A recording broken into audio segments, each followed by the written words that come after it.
Hello everyone, welcome back to another Wednesday Faction Wars. Well, today we're not doing Wednesday Faction Wars, at least not the usual style, as we are going into a Regiment of Renown themed tourney. Yes, this tourney is Regiment of Renown. Focus, every army has to bring at least 5 Regiments of Renown. I'm going with the Greenskins, and we all know they have a lot of very good Regiments of Renown, but they do have a restriction this week, is that they can only pick 1 Regiment of Renown among the 4, the Epic Loonies, the Rusty Heirs, Rucklucks, Armored Orcs, and the Manji Marauders, as a bit of a restriction, since they do have some very cost-efficient Regiments of Renown. However, we're not bringing a single one of them. Instead, we're just gonna take the rather off-meta Regiments of Renown and see what we can do with them. Now, of course, they still have some very excellent Regiments of Renown, despite the main ones are gone. So, yeah, we're just gonna bring... Oh, shit. I can actually bring in a full Regiment of Renown army. But I don't have enough money for full Regiment of Renown. Oh, shit. Let me just take a couple of them off, so I have some money left for my characters. Like, this is still... I don't think this is legal, because we don't have enough models. That's 160, 240, 300. Yeah, we don't have enough models there to reach the 400 number limit. But I think we can do this. I think we can reach the 400 minimal count with like a full Regiment of Renown army. Greenskins has to be the one faction where it's not trolling to take 5 hours.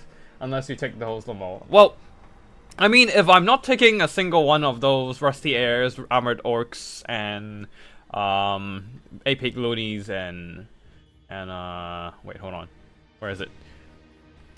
And wait, and Manji Marauders. I think that's still like fairly off meta, because those are the best Regiments of Renown that the Greenskins have, right? But yeah, well, I think we're just trolling this time. You know what? We only need like 1 Lord anyways. Who cares? Just get Azak, the Skull Muncher. We don't really need a lot of this stuff. Purple Sun. We're going against Vampire Counts. Purple Sun, Spirit Leech. We're probably gonna get Spirit Leech to death, but whatever. Yeah. Snacklers, nah. We'll take some single entities today. We're up against a tough fighter. Yeah, just a couple single entities, nothing too crazy, right? That's 60 to 120, 180, 240. That's just enough. 400, just about right. 400 single entity, 400 entity count, and then take that off. And then we can probably bring the Dirkit Squigs. And then we're out of money, damn it. Well, we can bring Azak's Art Armor, I guess. There's 2 RL Infantry for Greenskins. Yeah, 2 RL Infantry.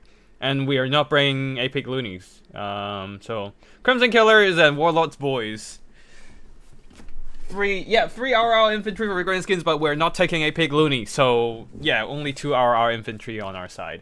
Oh wait, we shouldn't be bringing 2 Dirkit Squigs, my bad. Not enough money for... Wait. Hey! I don't even know what this army anymore. 60, 120, 180, 260. Yeah, that's just barely above the 400 minimal, I think, model count. And then we have a few more others, you know. But the Moon Howlers are not going to be useful here just because their fear trait... I guess the fear trait does help a bit against the enemy fear causing units, but... then again, despite the memeness of our army, we are bringing 2 big single entities, so there's that. So it's not... I guess we're not completely hopeless. in this battle here. We'll see what happens. I mean, we're memeing for sure. Yeah, let's go. I mean, not much to say other than we memeing. You could roll the 3 melee calves as a Doom Blob, and with 2 single entities in tow, like 2 big, chunky single entities in tow, I think we have a chance. We have a chance here. Now, for the vampire counts, they do have fewer regiments of renown than normal.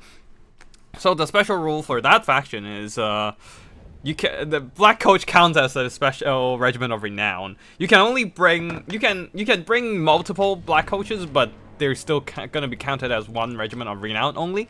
So that's the special restriction of this special regiment of renown.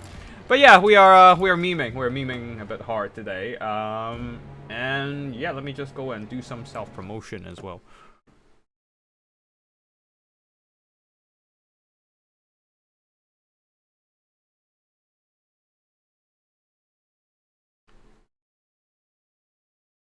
Okay. How everyone's I hope everyone's not having any issues with their battle proceeding. All right, we have a lot of single entities. Shit. I really should be more on top of my self-promotion stuff, but and get more viewers around, you know, for the growth of channel and whatnot. But I've not been doing the best in terms of that. All right, the Warlords boys is not unbreakable, unlike the AP Colonies, but at least they're immune to psychology, so I guess there's that, and they're relatively cheap, I guess. That's a single entity blob we're getting, and then oh, we have 4 cavalry. This is so dumb. What am I doing? What am I even doing? I don't even know. All right. Yeah. So ready as well to my opponent. Ready as well. Good luck. Have fun. Oh, this is so fucking dumb. All right, let's go. Let's go. I don't even know what I'm doing. Frame rate drops. What the fuck, YouTube? Hold on, you can do this. It would be fun to have a greenskin wyvern RR in game. I don't think there's. I'm not familiar with like the lore itself, so I can't really say anything about it. But yeah. We have 500 models. It's fine. We are well within the unit limits and stuff. Oh shit, I should have brought Buna probably. I'm not seeing a black coach, mate. What the hell? Like, where's your black coach? You need 5 regiments of renown, but no black coach? Really? Really? Come on. Corpse Card Lodestone. 1, 2, 3, 4, and wait, where's the 5th? Oh, they have the regiment of renown crypt goals. Unless I yeah, they probably have the regiment of renown crypt goals. No, we don't have. Oh. Huh.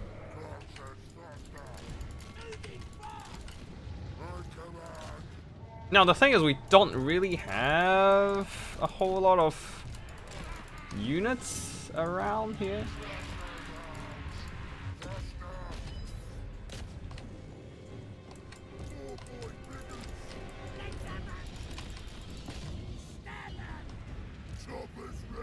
Oh, you know what?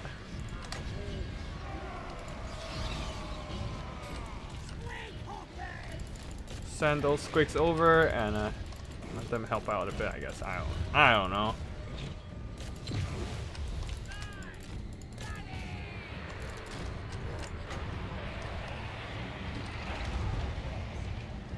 We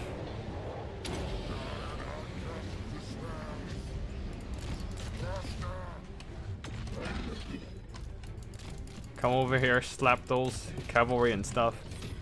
All right, we are taking a lot of damage, but I mean it's like a 1-on-1 exchange, I guess. Whatever. And it's time for a wah. Keep the stuff, keep everything one in the fight. Keep them fighting. Oh, we got Buna? Oh damn, that was not ideal.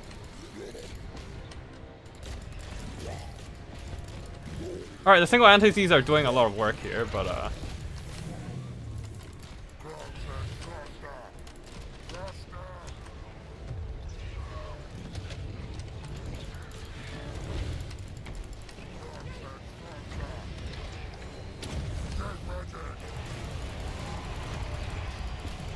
I guess, to be honest, this is not a weak composition at all against, like, the vampire counts.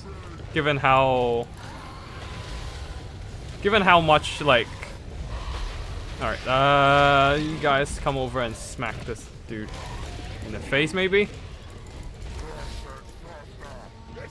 Stearnsmen versus Crimson Killers. It's a pretty crazy fight, I guess. Alright, go and jump on Manfred, I guess.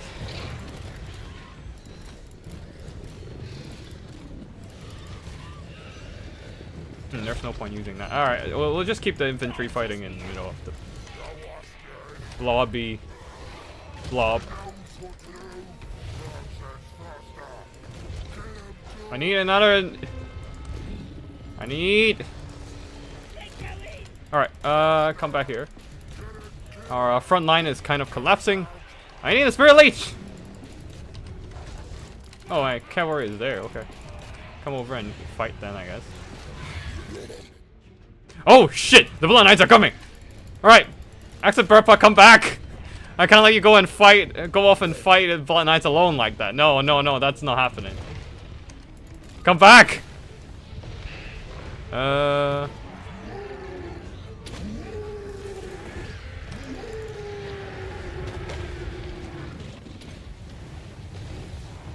don't even know what does this do, but seems like it does interesting things. Alright, let's just trample all these. Oh, our infantry support is not, it's just not working anymore. Oh, okay.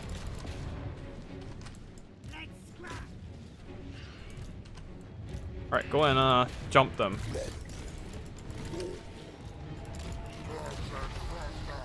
Crimson Killers continues to fight on. Oh, the Swamp Things are dying. Dying pretty hard. Alright. Oh. Wait, where's the Exit Burpa? Oh, it's Rampage! Damn it, what are you doing, Exit Burpa? I need you! Come back! Oh, the Banshees are stabbing my... Yeah, they are pretty annoying. Stabbing my Bacon. That's annoying as hell. And the Swamp Thing is no more, I guess. And Crimson Killer is failed! No! I need you. I need your infantry support, Crimson Killers. Oh well. The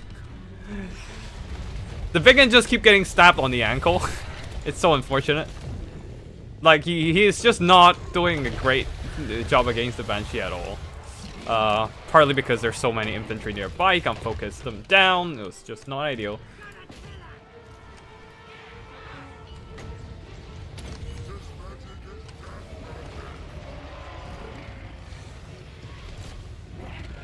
I think that's GG. If I can purple sun this blob, maybe I have a chance, but of course you can see there's no magic here. No magic available. Cries.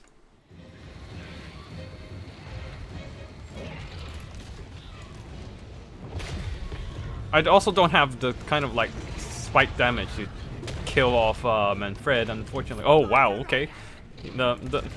My single entities are absolutely slapping these Blood Knights, and they're slapping him pretty hard too. Great stuff, but unfortunately that's not gonna win the day. And there goes the Bacon, the one and only Bacon.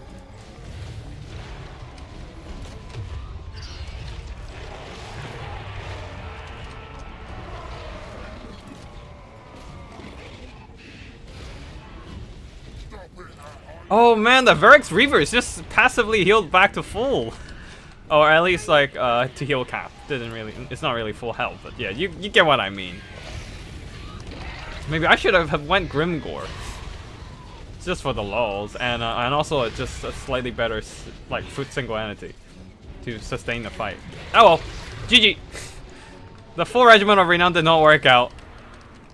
Our round 1. Greenskins versus VC. Oh wait, that's VP, no. Oh no, that was VC, never mind. Yeah, GG to my opponent there. The Oh, the Crimson Killers took too much AoE damage there. As like the Slaughter tried his best. Same goes for the Axe. The Axe of Burba carried hard, and the Big Gun as well. But alas, the rest of the army not so much. Especially the infantry department. Damn they. Oh yeah, and Moonhowl is absolutely horrible in this kind of matchup. Their fear has no. I mean, they're a pretty chaffy unit in general, and their fear has no purpose whatsoever. And my Broken Tusk mob got caught by the enemy cavalry and just kind of died there, which was a bit of my fault. I was not able to maneuver them properly. Banshees though, absolutely stabbing the shit out of the Big Gun there, getting so much value. Just stabbing my big single entities with their AP attacks. And of course Manfred being alive is a key unit to breath attack my infantry and give the rest of the army the healing support. And Varix Reavers heal cap themselves almost with the regeneration. Blood Knights getting some solid work done as well. The rest of the army not so much, as Sternsmen are a tank unit but not a killy one, so even up against the heavily damaged Crimson Killers, they still suffered a lot, not really trading cost efficiently. It's other stuff that killed the Crimson Killers, not the Sternsmen. But yeah, it's nine regiments of renown and an Azak the Slaughter, but that did not pan out well. GG to my opponent there, and I shall remove myself from the lobby. And let's see what's next. Alright, we're getting some replays as well. I'm just gonna quickly download those. I think that's round 1 concluded. And we're moving on to round 2. We don't have any buy rounds, so it's just going to be battle after battle. And we're going up against Castle B Stunty's army. So, Greenskins versus Dwarfs. That is a grudge match. Let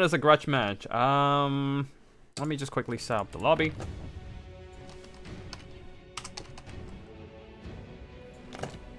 Now, the Dwarfs do have quite a few... They do have quite a few regiments of renown, as you can see here. But and a few of them are quite good as well. So this is gonna be a tough fight if we are trying to go for the full regiments of renown again. Let me just drop my opponent a message.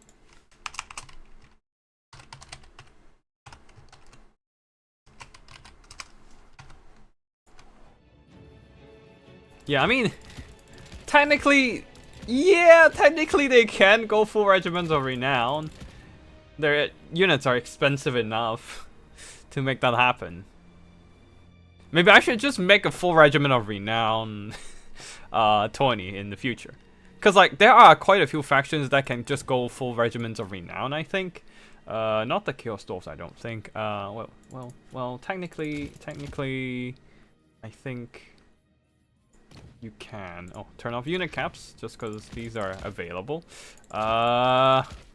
With the special rules, you can bring the Supply Train and the Iceforge Legion, but, yeah, you can. It's just not 400 models, so it's not exactly up to code. Yeah, there are quite a few armies that can just bring full regiment of renown. Maybe I should just do that in the future. Full regiment of renown, army builds, and see what happens. Yeah, the Skaven certainly can do that. Yeah, but anyway, so we're going greenskin. So yeah, we were once again going with regiment of renown spamming. But we are not taking the meta ones, so well, we just have to figure out what to do with the non-meta ones. I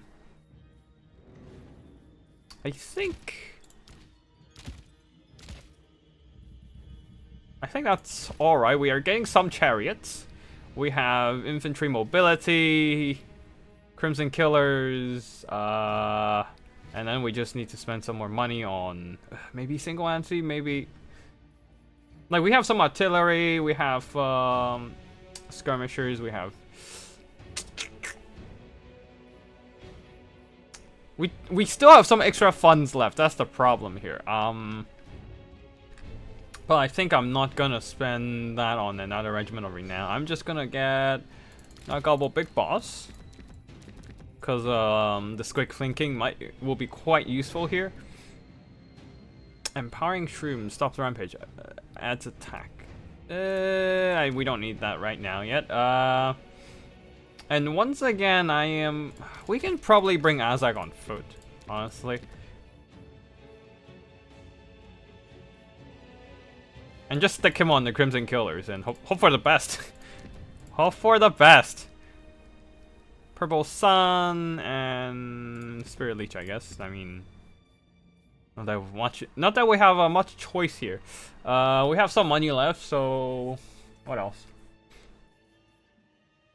I'm not gonna bring Snackla. Nobody's gonna really use Snackla. We don't have enough money for the big single entities. That's a problem here.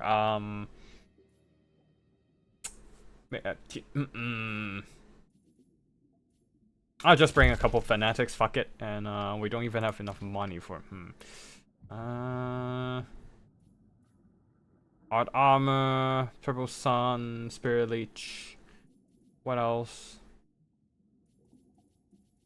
Or maybe I'll bring this. Purple Sun, Spirit Leech, Power Stone, and then Life Leeching. And then get a cheap Lord and call it a day. Yeah, alright, there we go. Fermented fungi, always nice to have. And then we don't have enough money. Well, we do have enough money if we spend a bit more on squigs. Boss loons. Boss loons are expensive. Yeah, I'll just bring a regular unit of fanatics. We just don't have enough money for another full Regiment of Renown army build. So we're gonna drop one Night Goblin in there and call it a day. Get back here because extra leadership's always nice, and yeah, good to go. I don't even know what this build anymore. Would the Legend LL Greenskin Loader dances to buff be good in the last fight to buff from the sky? Wait. I don't think Warzak has a flying mount. So he's probably gonna get caught on the ground and just die. Especially he doesn't have a flying mount, which means he has less HP, even on his bacon mount. So I don't think he's a good pick against the vampire counts. Cause he's relatively easy to snipe. I saw the unit count and wept. yeah. I had to bring single entities there, to make sure I use all the gold.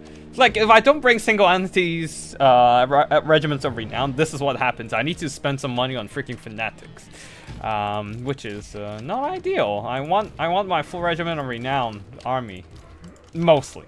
Yeah. I don't even know what this is anymore. We have some chariots. What even is this? Right. Hold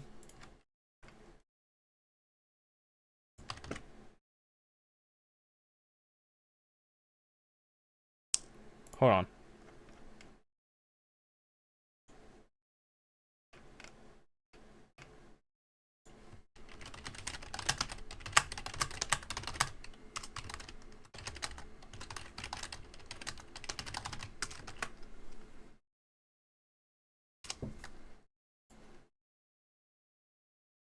Alright, let me just set things up. We have some artillery. I hope they don't full vanguard jump scare me. We have so few infantry, I don't think the infantry fight matters at all. It's mostly whether the mobility can distract the enemy long enough and stuff, but honestly I don't have great hopes. I don't even know what I'm playing as anymore. Right. We have the cavalry on the left, mobility, cavalry on the right, some chariots, a single monster, some artillery that are supposed to hold their ground and just shoot whatever. But that is if they even have a chance to shoot. Are there any Cathay players this tournament? Yes, I think Race is playing Cathay.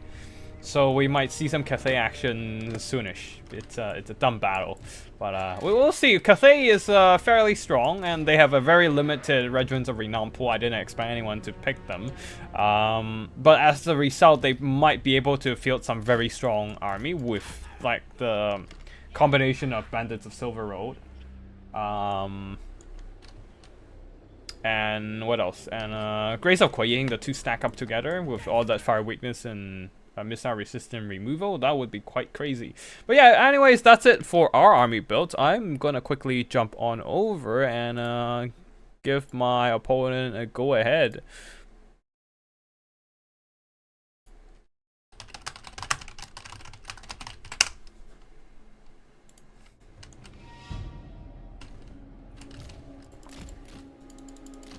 Like, I only have 3 infantry models, three infantry units. This is not gonna be enough against a normal dwarf army.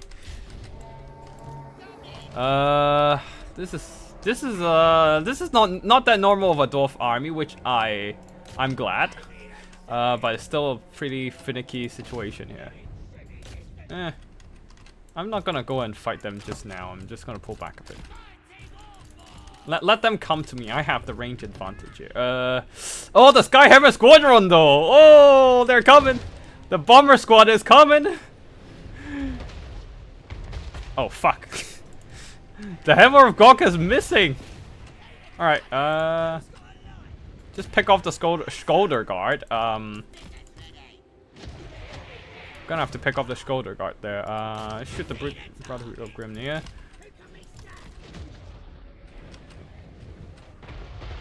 Alright, the PK guy is getting hammered a bit. Getting hammered by the Hammer of Gork. Very nice. And let these guys just pick a few. Oh fuck, the Skyhammer Squadron. That's gonna be a problem. Wait. Oh, why do they like have a melee attack on default? No, pull back. Those Gatling guns are nasty. Just shoot them down. That's our only missile on the field. Everything. Oh wait, I can send these guys over to counter skirmish. Shoot them, I guess. Hammer of Gork, keep hammering away. Ooh, Hammer of Gork. You know what you can do, Hammer of Gork? Shoot the shoulder guard.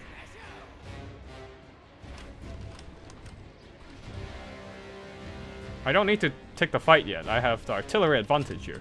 Not something you can get to say every time against a Dowie.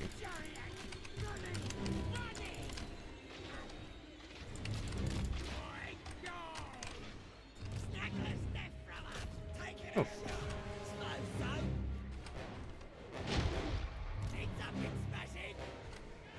Shoot these guys over there and move my skirmishers over to the right when the Skyhammer decides to come over, I guess. Just counterfire them. It's not gonna be ideal for this kind of skirmishing. Oof. Let's see if we can do some decent damage here. We are in a skirmish battle. We're in a bit of a skirmishing fight phase now. Oh, no, not the foot archers. That's gonna be an annoying thing to deal with.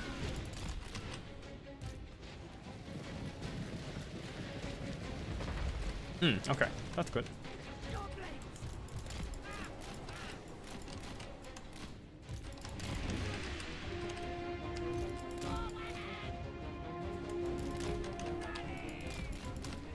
Alright, just keep hammering their formation for now. I want to use up the ammo as much as possible.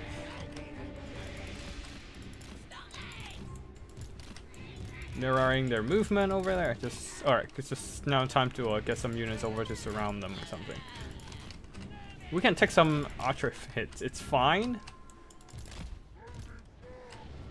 It's completely fine to take some archer hits.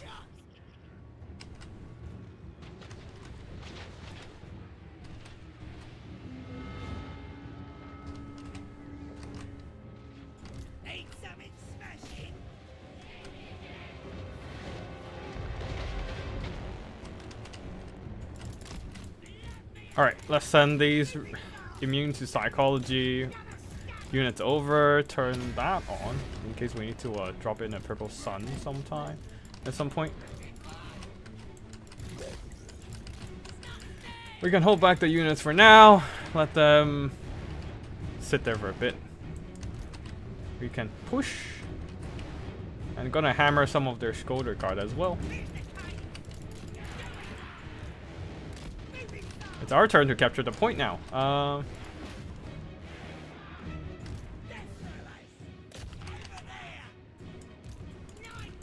We need to play this one patiently.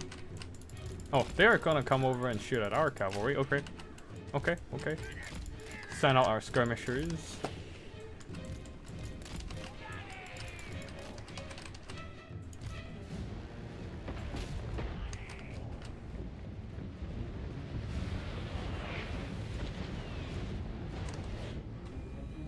Keep pushing up.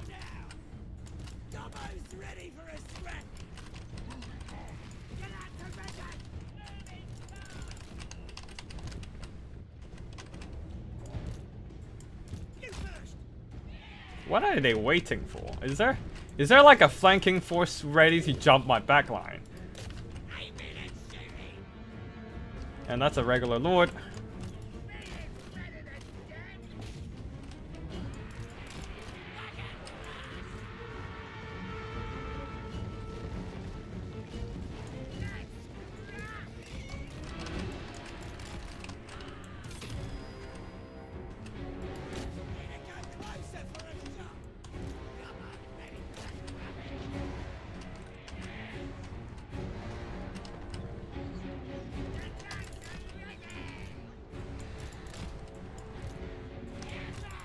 Okay, our chariots is not enjoying this fight. Skyhammer is getting whittled down, which is nice, but our chariots are not enjoying it at all. Oh shit, I should turn this off fire at will, because it's not shooting at the stuff I want them to shoot it at right now. Alright. Alright, come on, come on. I'm waiting for you to come at me, bro.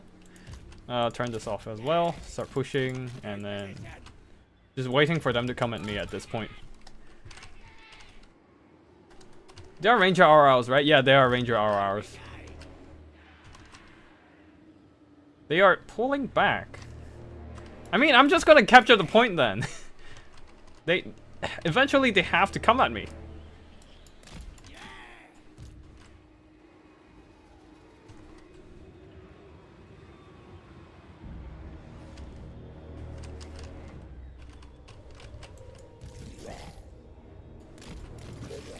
I'm also running low on ammo, so I'm just gonna conserve them a bit now.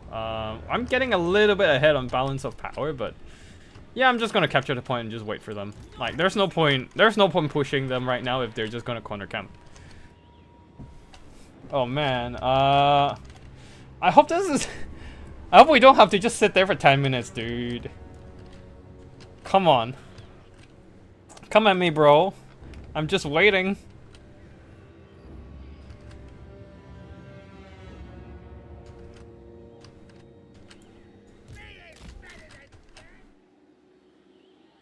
Ha.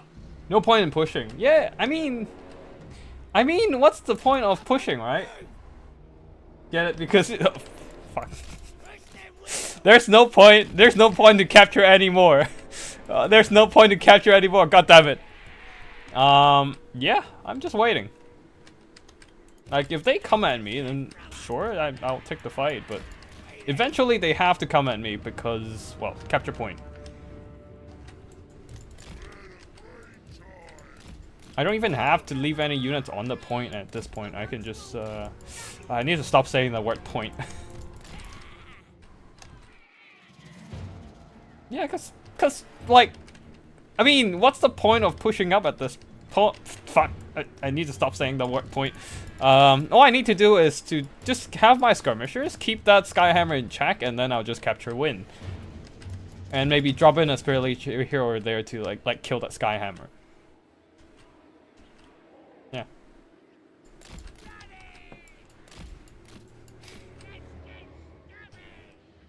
What are you doing?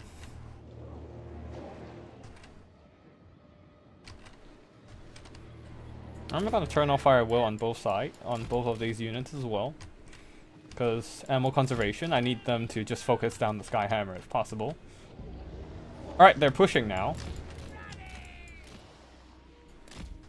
Like, the best idea when dealing with an army with artillery superiority is just to rush them instead of trying to sit back. There's no point doing that. That or that? Which one do I want to hammer that?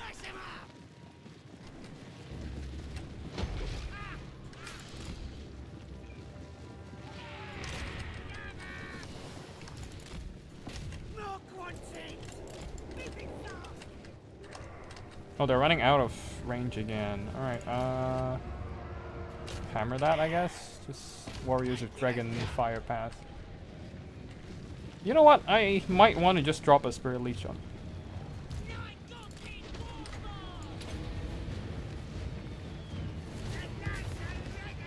Well, there we go. Jump them. Jump their ass, everyone!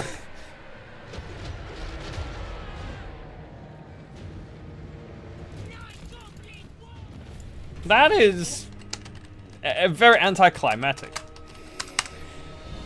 Like, if you... Yeah, I mean... It's fine in Conquest Mode to corner camp. It's within the rules, but the best way to deal with an army with artillery superiority is just to bum rush them. If you can't outrange them. Because with all the investment into artillery, that means they have less investment in like closer range combat, right? So if you can just get in close ASAP and start like dealing with them, try and give it less time for them to like safely sit back and shoot, then you'll be able to get a bit more value by pressuring the enemy army and forcing them to like break cracks to crack their defenses. Like for example, this dwarf army has plenty of melee troops, melee infantry specifically. If they can just push their units forward, especially with the Brotherhood of Grimnir, it would really threaten my backline. Like, say, throw in some Dwarf Warriors to just die to the Crimson Killers, and the Brotherhood of Grimnir, with the help of the Skyhammer bombing, could definitely clear a way and go straight towards the artillery of the backline and just mop them up, while the Skulder Guard, the Grim Delvers, and Rangers are just shooting from behind. I want to point out you said point. Oh, no, no more points. No more points.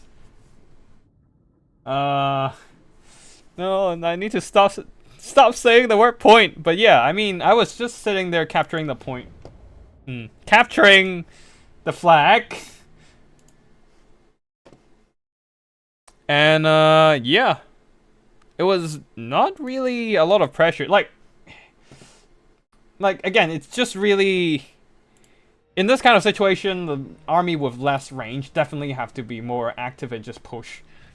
Like, you're not gonna get an advantage if you sit back and try to wait out the artillery bombing. That's not gonna happen. You're just gonna get bombed to shreds, and on top of that, I do have Rampage from the Night Goblin War Boss to lure down the Skyhammer. So that's very nice stuff for a very nice thing on the Greenskin toolkit. So yeah, like there are enough infantry on the dwarf side to just keep pushing me. I only have like 3 infantry on my side, right? I have a bunch of cavalry and monsters and whatnot. I can disrupt the infantry from pushing, but I can't disrupt everything. So yeah, especially with like stuff like Skulder Guard and Grim Delvers sitting right behind to always ready to delete any of my chariot units. So yeah. Go aggressive. Be aggressive. Be aggressive against artillery. Gibson, you might as well start dropping spells. You have 67. This is exactly why I don't drop spells, because I want to get above 67. That is not a number I want to have in my Winds of Magic count.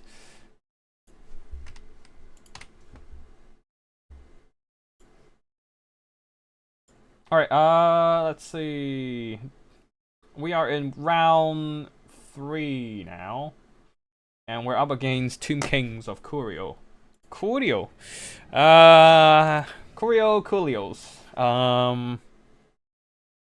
Let me grab my opponent there.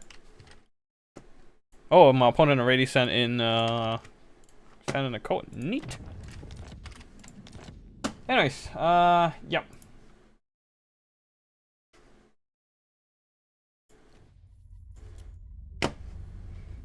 Alright, we are up against the Tomb Kings and we don't have our armor-piercing missile options. Damn it!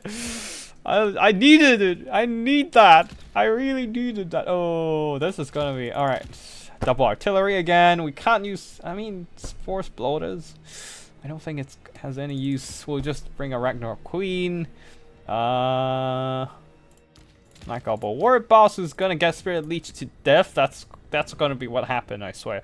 Fermented Fungi, Tormentor Sword, and yeah, that's about it for the main toolkit. We do have... I guess we can counter Spirit Leech them. And Fate of Buna for the constructs.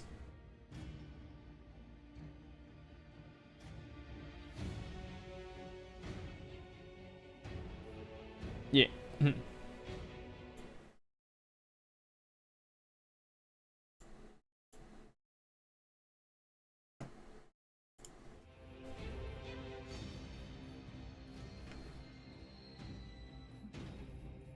Alright, we, depending on what our opponent bring for their build, we might or might not have to just abandon our artillery and just bum rush them. Yeah, that is gonna be this is gonna be a finicky one. We don't have enough money for, that's not ideal. Just abandon our mount and bring the Wound Howlers, because they're immune to fear. Yeah, I think that's about it. Not get back here. Well, I mean, we have some leftover funds, I guess. What about my Silver Road Bandit RL comment above?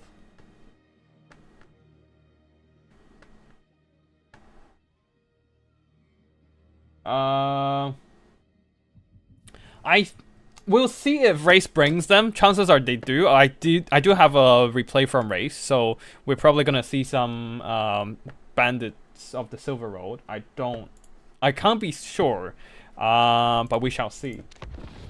Travis Castle, just on fun. Hate playing dwarf into corner camping, just not fun to play into. Just bum rush, man. Just bum rush. What you needed to do is to send your melee units into the fight ASAP, because they might not punch through the enemy infantry quickly, but well, actually, Brotherhood of Grimnir would do that. Would definitely cut through like units. But yeah, when you're outgunned, you just have to get close and personal ASAP. Like, you might take losses in the process, but if you can get to your opponent's artillery before they use up their ammo, or sometimes before they even use up half of their ammo, then you basically have the advantage there. Because, like, once the artillery gets dragged into melee, they just can't they can't use their ammo, and they can't use a good chunk of their balance of power, because that ammo counts into that balance of power as well. And also they can't be killy, while they themselves take a lot of losses in that process. Like, you just gotta have the bum rush. That, at least that's what I would do in that situation myself. Like, sometimes if my opponent has like 3 artillery while I only have 1, I would even abandon that 1 piece of artillery and just rush. Like, there's no point sitting there and try and trade long range. That's not gonna win. It's not gonna happen. So might as well just bum rush at that point. We might have to bum rush if they have multiple Shaptis. We shall see. Especially the Crimson Killers, and like, we only have so many infantry. Any damage? Oh shit! Oh no, I brought Manji Marauders. Okay, you're gonna sit at the corner there and just not do anything. I'm not gonna use you. Sit there.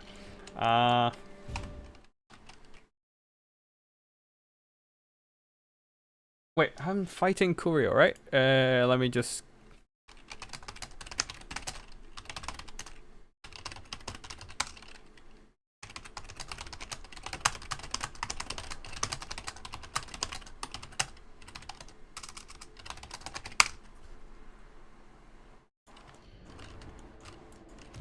Alright. I think that's fine. We'll just keep Manji Marauders out of sight. And yeah, I think we're ready.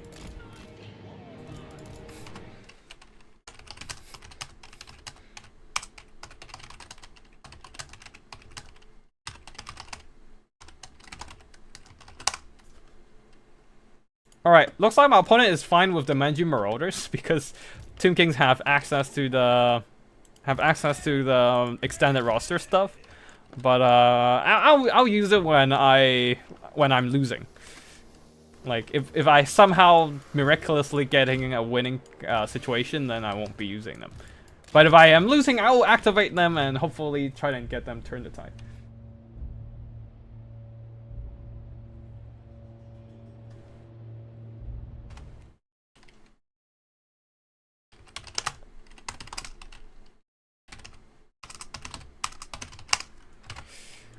Alright.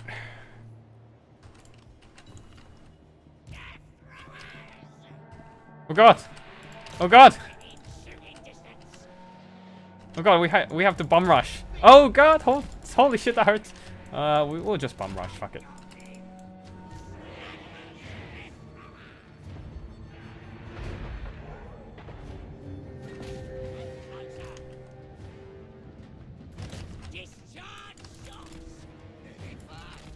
Pull back, pull back, pull back. You just go capture it as a stalking unit. Oh, screaming scouts coming! I need to shut down their artillery, but can I do that before they rout? That's the real question. Yeah, fuck it.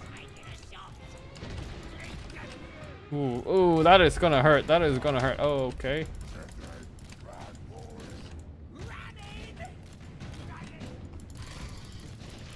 Alright, we'll just have to bum rush because we're getting outgunned pretty badly.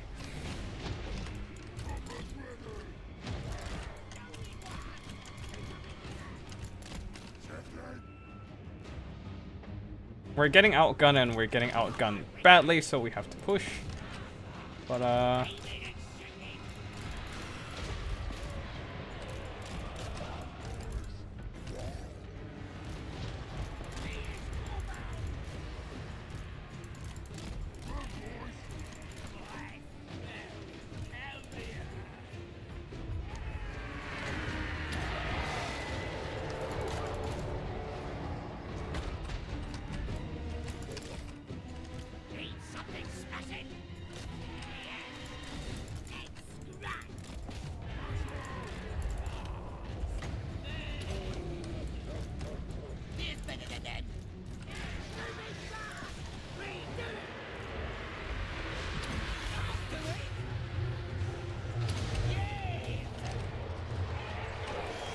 alright, go and jump that.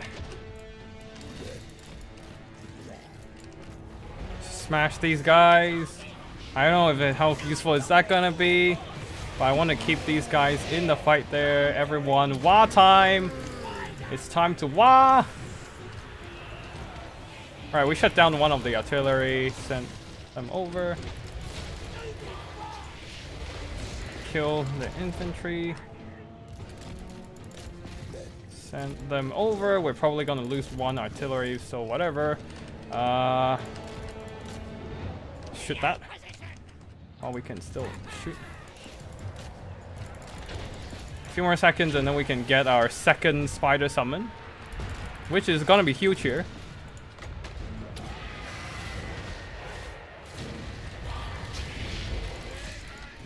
Okay, we got knocked out one of their regiments of renown. Oh, we're losing both our artillery, aren't we? Oh, that's not ideal. Jump that.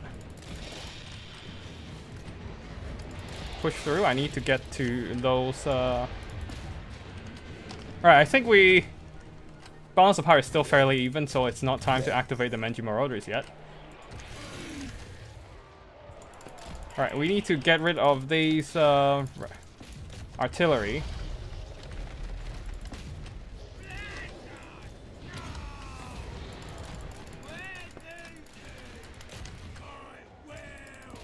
Both of our artillery is offline and balance of power is against us. So time to activate the Manji Marauders. Yes, I'm taking them out. Fuck it. Things are not looking good enough for me to be prideful about this. I am throwing them in.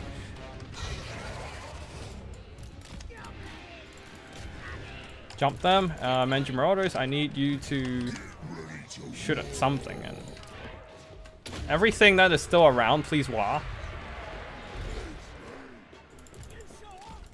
You guys jump that. You guys are still fighting. Good. Keep pushing them.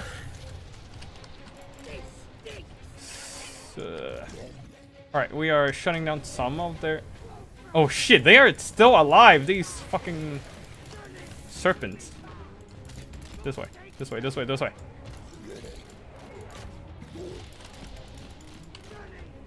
I need you to be on fire. Well, go, go, go, go, go.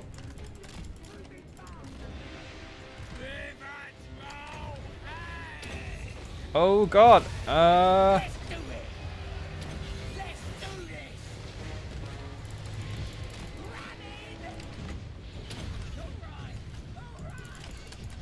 Alright, we shut down some of their units.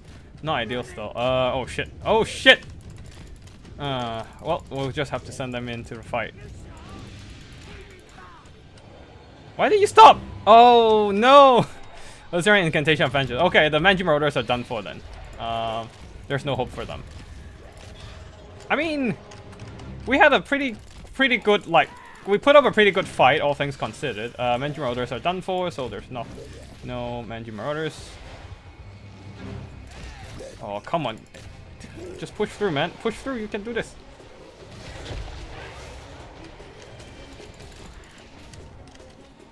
Yeah, I think it's GG at this point.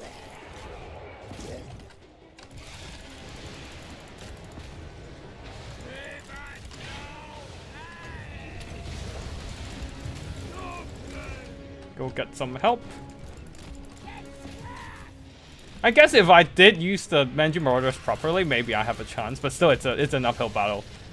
Tomb King is pretty strong. I should have limited their how do Black Orcs do against Tomb Kings? Don't do it. Don't do it. Just don't. They don't do anything. Well, they can kill, like, what are they gonna do, right? Kill Tomb Guards? They do armor piercing, but they can't catch constructs, and they're just gonna get bombed to shit by a ton of artillery. Bone Giant, Ushapti with great bows, specifically Ushapti with great bows. What else? We have, they also have, oh fuck, oh fuck, oh fuck, run! Not that it's gonna be anything useful, but... Yeah, like what are they gonna do against Tomb Kings, right? There's Sandstorm, there's Screaming Skulls. Not that you're as good as... Oh wait, Screaming Skulls especially. You're gonna probably see that quite a lot against Greenskins because of the take cover leadership debuff. Like that -8 leadership would be really good against the Greenskins. So yeah, don't bring Black Orcs, dude. Don't bring Black Orcs. I'm a bit dumb, but why are they sitting in the corner? Extended roster, I see. How do... So, basically, I made a rule for myself of not bringing Mangy Marauders. Or Rusty Heirs, or Ruglux Armored Orcs, or the Apic Loonies. But, I did bring them, so... That was, so I was just sitting them in the corner because I broke the rule that I imposed on myself. It's not a rule imposed on anyone except that I just decided to do that. It's like General specify not bringing magic units, eh? It's not necessary, but it's just funnier to do it. But yeah, GG for my opponent there. Looks like I should have limited these extended rosters of it. They are very strong. Like Fate of Buna and then just hammer them with rocks and still not killing them. I should have controlled my Broken Tusk mob a little bit better. They also got charged in this round instead of getting a charge, so they did not get the good value on the unit. But yeah, GG to my opponent. They're a very strong Tomb King's army, a lot of numbers, and I was not quite equipped to deal with that. I knocked out the artillery, but at what cost? The rest of the army was able to carry their weight there. Damn, these Blessed Legion of Faketh with their armor sundering. It's so good. But yeah, GG. And I think that's we're going into the final round. Oh wait, no, there's still a couple battles ongoing in the background. I'll GG well played to my opponent. I'll do some downloading first and organize those files and get them ready for casting. This is also the first game we have after 7.1 patch, so there's not a whole lot of balancing changes. I don't think there's a lot of big balancing changes ever since we got into Warhammer 3, honestly. So the battles units might be slightly different, but mostly they're still gonna be mostly the same, honestly. But yeah, we got quite a few replays. We can probably jump in and check out some of them already. Let me just check which one has the smallest file, which means it's the fastest. Alright. What is this? What is this Lizardmen army? Holy fuck, that's a narrow ass army. Oh god. Of the Regiment of Renown Quartal. Star Chamber Guardians, Legion of Quetzal. Let's slow down. Yep. Legion of Chaqua, sorry, not Quetzal.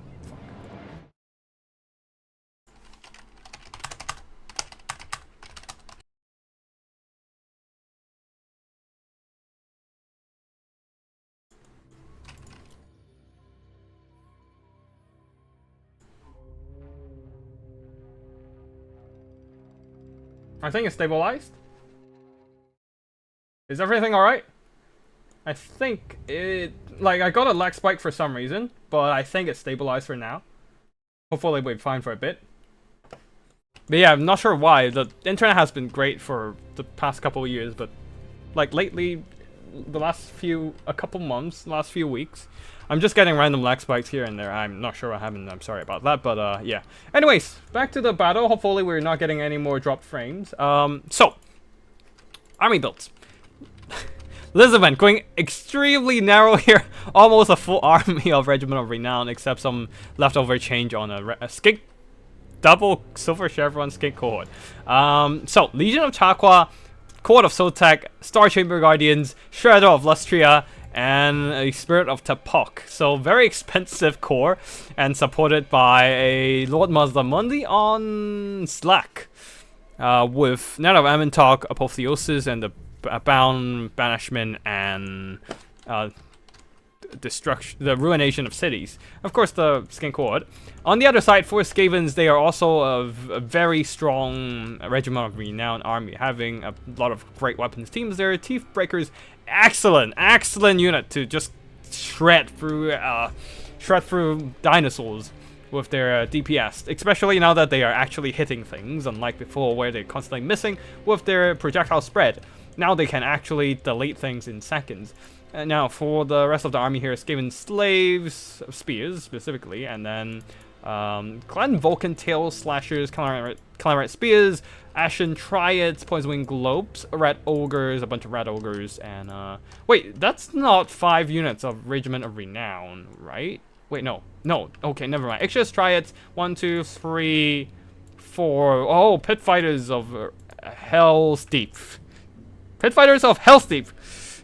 Almost got Helm's Deep there. Muscatals Hellion. So 5 units of Regiment of Renown.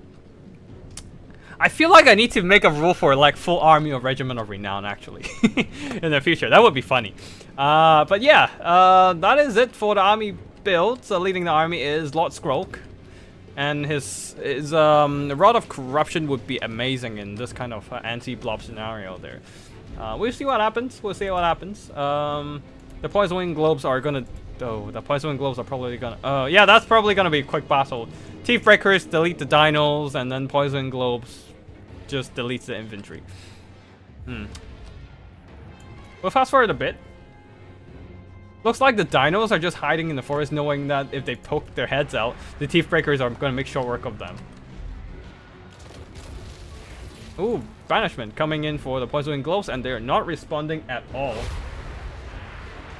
And doing some good damage, but not enough to kill the entire unit, unfortunately. And all the spoon-fed units to try and... Yeah, the spoon-fed units being thrown in, trying to, like, keep the Lizardmen in check. It's just not doing anything. Ruination of Cities doing some nice damage against the Regiments of Renown, but most of the Skaven forces are still holding back in reserve, especially the Thiefbreakers, man. If they can get a line of sight onto something like the Shredder, they will absolutely shred that Shredder. It's like how I need to stop saying point. I need to stop saying shred in this battle. Shredder versus Shred. Oh, looks like they have their eyes on Lord Mazdamundi, getting some pretty good damage already. But here comes the Spirit of Tapok. If it can push into the Thiefbreakers, that would be huge to shut down the enemy missiles. And looks like that's exactly what he's doing, while the Thiefbreakers are unloading onto Lord Mazdamundi. The trees are blocking most of the shots. Oh, looks like my next opponent is ready, but I'm sorry, Milky Way, I need to finish casting this Battleverse. We're halfway through. Where Spirit of Tapok jumped in, trying to shut down the Thiefbreakers, while the Dinos finally push out of the tree line and start pushing for the Skaven main formation, as the Thiefbreakers are currently silenced, but the Poison Globes are coming in, and they're gonna be a deadly volley against those Court of Sotek. And the Chakwa Legion already taking quite a bit of damage. They might want to turn on their Shield of Chakwa. 40% missile resistance ability and stuff. And looks like Lord Skrok is duking out against Lord Mazdamundi, and Mazdamundi is losing this fight.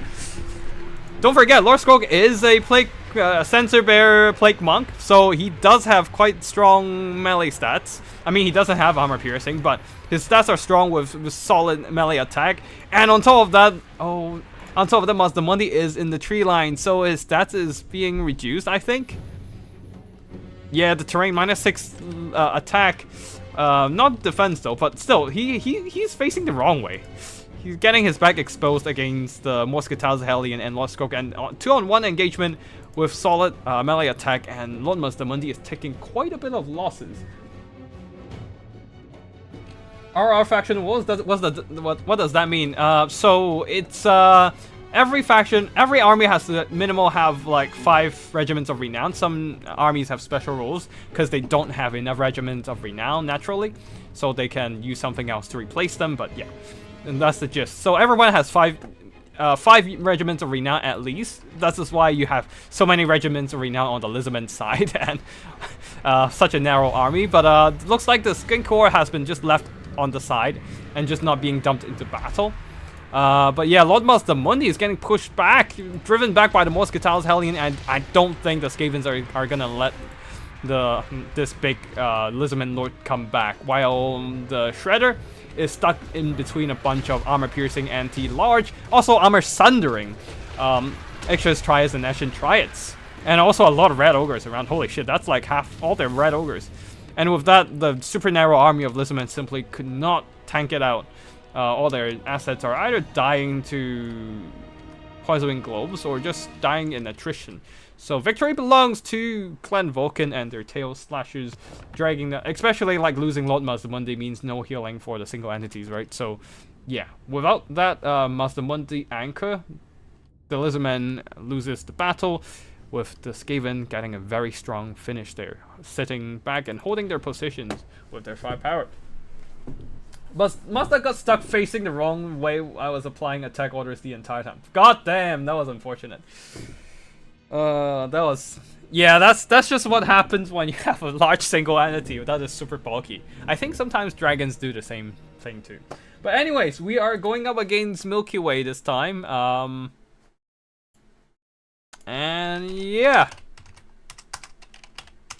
that is going to be our last live battle in the tourney, as we are going into round 4. Also, if anyone who is playing, oh wait, shit, sorry. Anyone of you who is playing in the tourney, remember to save your replays and send it over so I can cast and show the hilarious Regiments of Renown battles.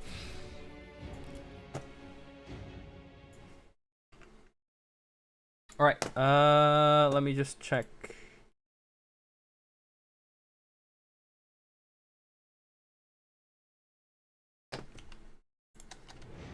Alright, we are up against the Lizardmen, so I mean, they don't have that much they don't have that much AP, so I guess I can do this.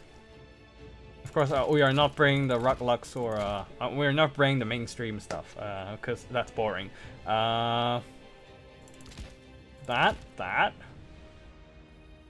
and I think we're running low on funds. So, what about Gorbad? It's been a while. It's been a hot minute since I bring him to battle. The Great Leader is just such a good ability for general stat modification. Orcs are the best. That's why you put Slan on Toilet Seat. It's basically immune to flanking from Timu. Since they're useless in combat from front and back both. That is true. They have the weird hitbox on the Toilet Seat. The problem is they just don't have as much damage output, right, on the Toilet Seat. They're a lot tankier because of how janky it is, but yeah, it's just not ideal if you want to do damage. Not that it matters in this kind of matchup, I guess, but yeah. Shit, I need a spellcaster.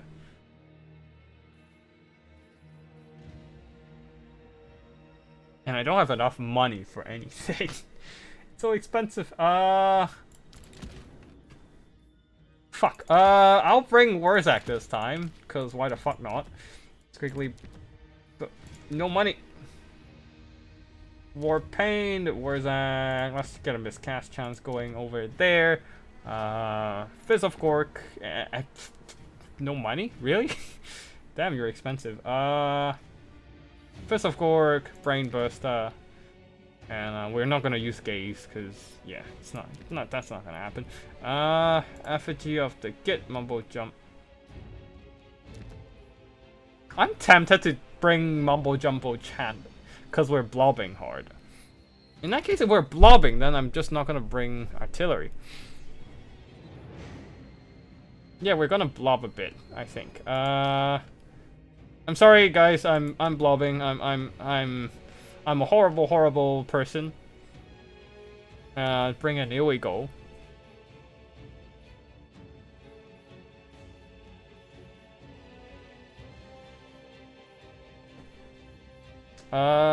We have physical resist. Okay, where's it?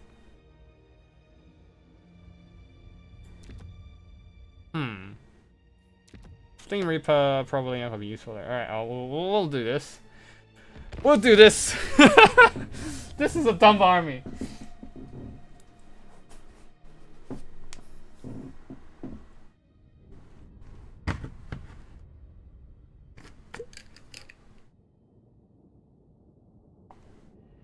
Contrarian Codex, are you ready to see the best RR mutant red ogre you have seen in your life? Man, that Morscatar's Hellion is just doing God's work, doing the Great Horn Rat's work there. Like him and Skroak is just sitting there, just dumpstering poor Mazdamundi, who got stuck with his butt facing the wrong direction, just not able to do anything. But yeah, this time I genuinely hope there's no bound banishment coming my way, because if there is, then I'm fucked. I don't even have an AoE spell, man. Man.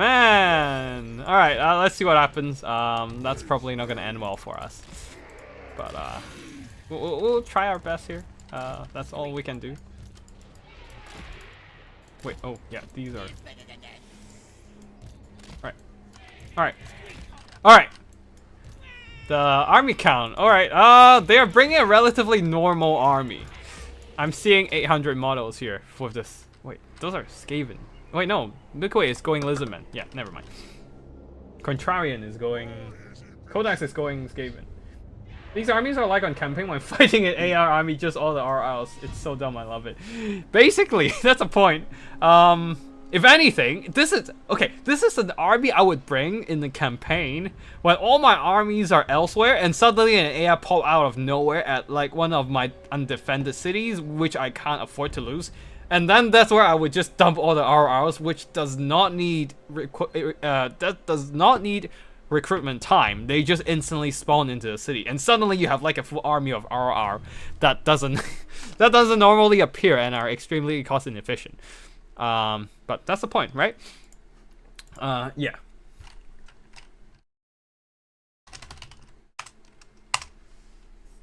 The instant summon army. Yep, that's exactly what's happening with my army build. Okay, that's not a normal army. Where's the Lord? Okay, it's okay. I think this is gonna be fun. This is gonna be a fun one. All right. We can. Where's the spellcaster? Is there no spellcaster on the field? Oh, Krogar is gonna just line up the hand of the gods and delete my units from afar on. I feel like that's what's gonna happen.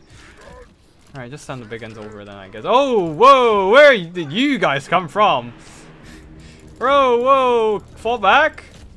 Fall back! Alright, send them over to help out.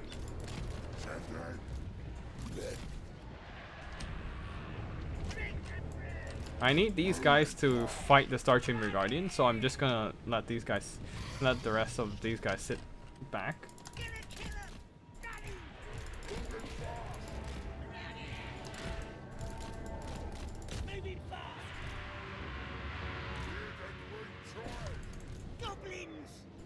Alright, go ahead and tie them down while I jump these guys with a 2-on-1 engagement.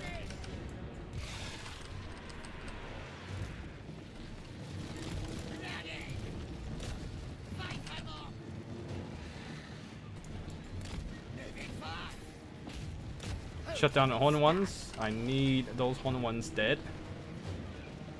Or at least routing.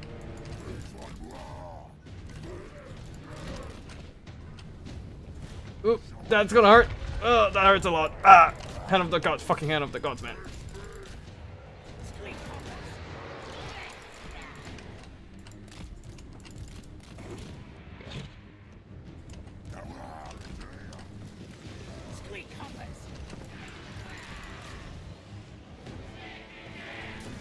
Shoot that. The Horn ones are probably gonna come back, but we can't really do much about it.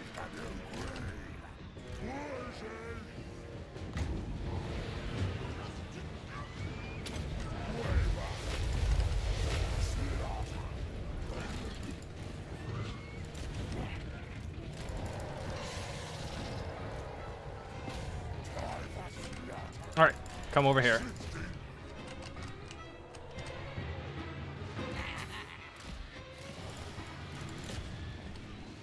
We are losing the melee fight. No! Damn it. That's not ideal.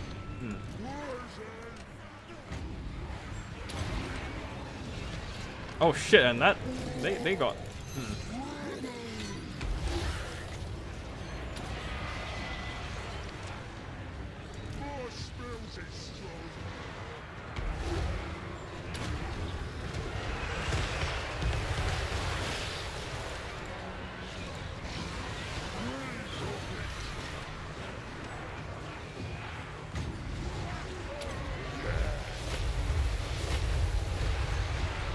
Alright, mumbo jumbo chant, let's go! I don't even know how good that ability is, or how shit it is, I don't fucking know. But I'm just gonna use it regardless. And yeah, all my... Oh shit, all my, my blob... all that's left for me is just this little blob here. Oh no, oh no! Alright, they came back. We just have to fight them head on now, aren't we? And I forgot about these skinks, these gobbles. What the fuck, what happened to me? Why the fuck did I do that? Alright, anyways, piss off Gork onto these bad boys. Because I need to. Fight on Krogar. And I think you have to get that.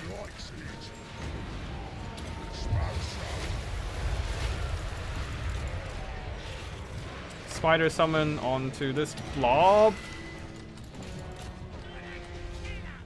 Crimson Killers are not... Oh, holy shit, they're getting kills. I mean, even after the Hand of the Gods, holy shit, they're getting shit done, I guess. Here we go again! Here we go! A second, here we go. Just spamming here we goes and stuff. This build does not make sense. It doesn't have to. That's the point.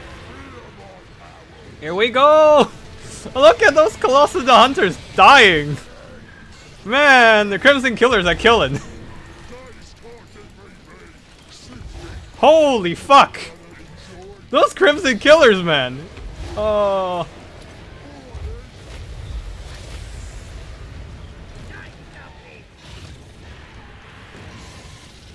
Holy shit! The Crimson Killers are doing it!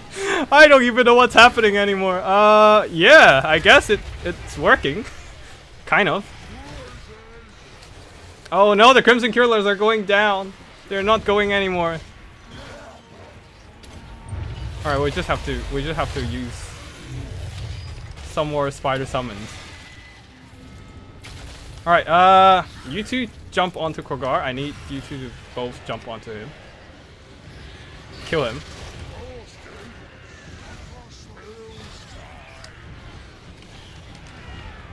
Oh, come back, come back, come back. I need you guys to... Alright, fight that, I guess. I don't really have much use now.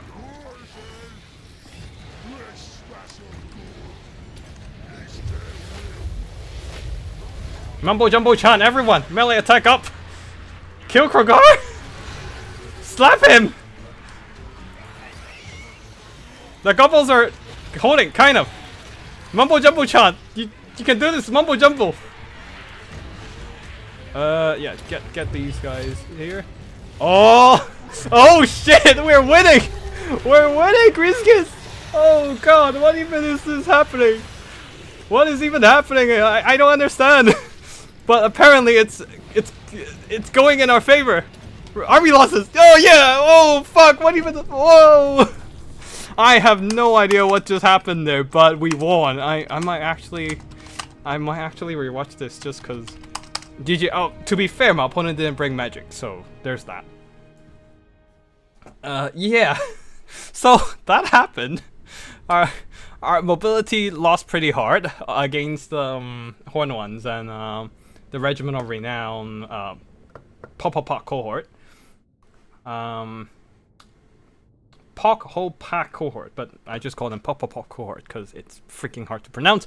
Yeah, Arachnoid Queen did some unholy work for Gork and Mork, and those Crimson Killers, man, those Crimson Killers, they just kept fighting, holding on, and killing everything in their way. Literally everything. All those temple guards, yeah, screw them. Cause Star Chamber, yeah, what's the Saurus in front of a Crimson Killers, right?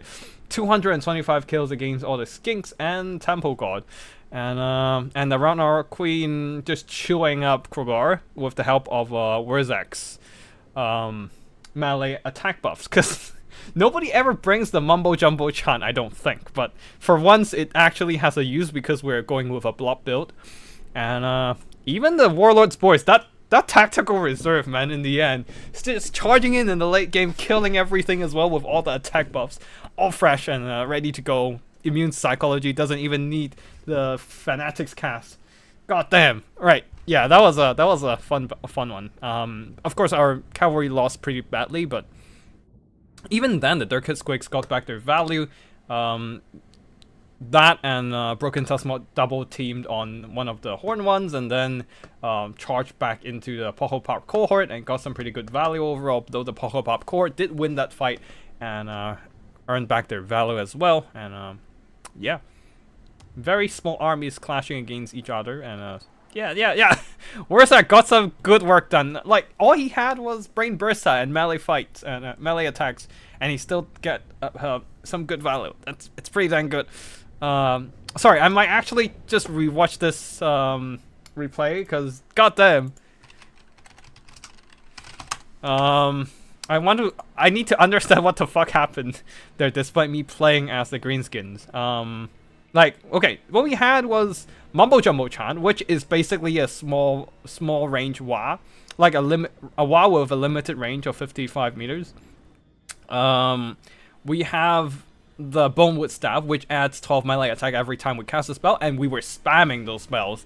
And also we have Wurzek's Revenge was actually useless here because there was no spells on the other side of the battlefield.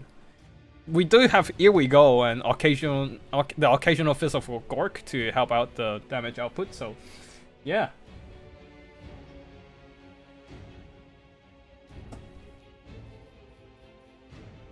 Yeah, damn. That worked out. GG to my opponent, Milky Way there. That was a very fun battle. No, that's the best type of battle. You never know what happens until the end. I legitimately thought I was gonna lose that fight, but we clutched it. We clutched it with all the melee attack buffs. Doesn't even make sense, but that happened. Yeah, as I mentioned earlier, I'm gonna rewatch this just because it's a fun one. It's a fun one.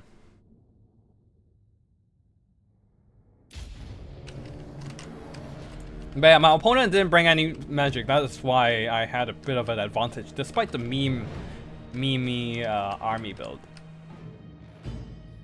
But yeah, we try to get the best trade possible in this kind of scenario. We're not gonna win against the Pop Core and the Horn ones, so just gotta try and take out the enemy cavalry as best as possible, and we did. We almost annihilated the Horn ones. The problem is the Moon Howlers died way before the Horn ones go down. So yeah, they weren't able to like turn around and charge those Pop Core in time, and instead got charged and took a lot of damage there. Also remember the Crimson Killers just took a shit ton of damage from that Hand of the Gods cast. Damn, that ability just hurts so much. Good news is that the Paul Sentinels forgot to drop their rocks. So yeah, the Crimson Killers would have been even deader before they get into the fight, but they weren't because there weren't any rock drops. But anyways, Crimson Killers fighting the cohort of Soul Tech, Star Chamber Guardians, and yeah, just watch their melee attack going up. It's crazy, man. The melee attack buffs I'm giving them this fight. 90 melee attack, and that's without using these unstoppable choppers and stuff. I definitely. Oh, here's the rock drops. Okay, so basically they started the fight at like 1/3 of their HP, and yeah, just fighting an uphill battle since the very beginning. But damn, they are a tough bunch. Also, they have the 10% physical resistance. I guess that really helped. They're surrounded, but that's fine. That means wherever they swing their weapon, it will hit something. They can swing in all directions, and it will still be fine. But yeah, Swamp Things didn't do a whole. Swamp Things did all right. Yeah, but that spider carried so hard. Not only because it killed Krogar in the late game, but also because all those spider summons were very clutch. The Axe Burper did some pretty good damage despite how early it went down. These Crimson Killers. Fist of Gork occasionally, giving them even more stats. Holy fuck. Occasional Brain Burster, giving them even more melee attack. 67 melee attack and 70 defense. Holy. And also don't forget about the Mumbo Jumbo Chan occasionally as well. Here comes the Spider Summons, giving more bodies in the fight and keeping my stuff alive. Yeah. 200 kills, 1,200 damage value, and still fighting. Still duking it out against the Temple Guard with their superior melee stats. And a second, here we go.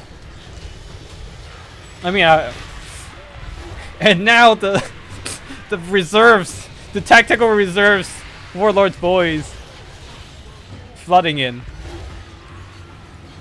The Here We Go is still active, and even the Warlord's boys got to enjoy it and start killing Temple Guards. And yeah. Oh, I didn't realize the Brain Burster does pretty decent damage, even against armored infantry. Or maybe because the armor. Oh, I forgot about that. Warlord's boys have armor sundering. I totally forgot about that. That reduced the armor, making them even more vulnerable to stuff like the Warlord's boys, who doesn't have a whole lot of armor piercing. Okay, that explains why they got so much value. And then the Crimson Killers goes down after all the buffs we gave them, and earning back their value. Good stuff.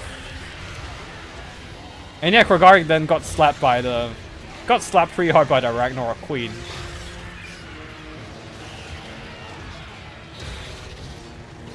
He's also pretty fresh too compared to the Ragnarok Queen, but yeah. That immune to psychology is very important for the Warlord's boys here. Just keeping them in the fight for as long as possible.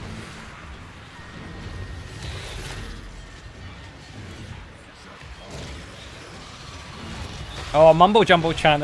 Yeah, this is the Mumbo Jumbo chant giving additional damage output to all the units here, and which really helped the Ragnarok Queen slapping Krogar, pushing her melee attack up to 74 at this point with all the spells and stuff. And Krogar got slapped. All right, that's it. That's it. Yeah, that was a fun one. All right, that's it. Enough of me reviewing my own tactical genius. Now it's time to check out the rest of the tournament with all the replays coming in, I think. Oh, there's still one more battle going on. Let me just download the replays.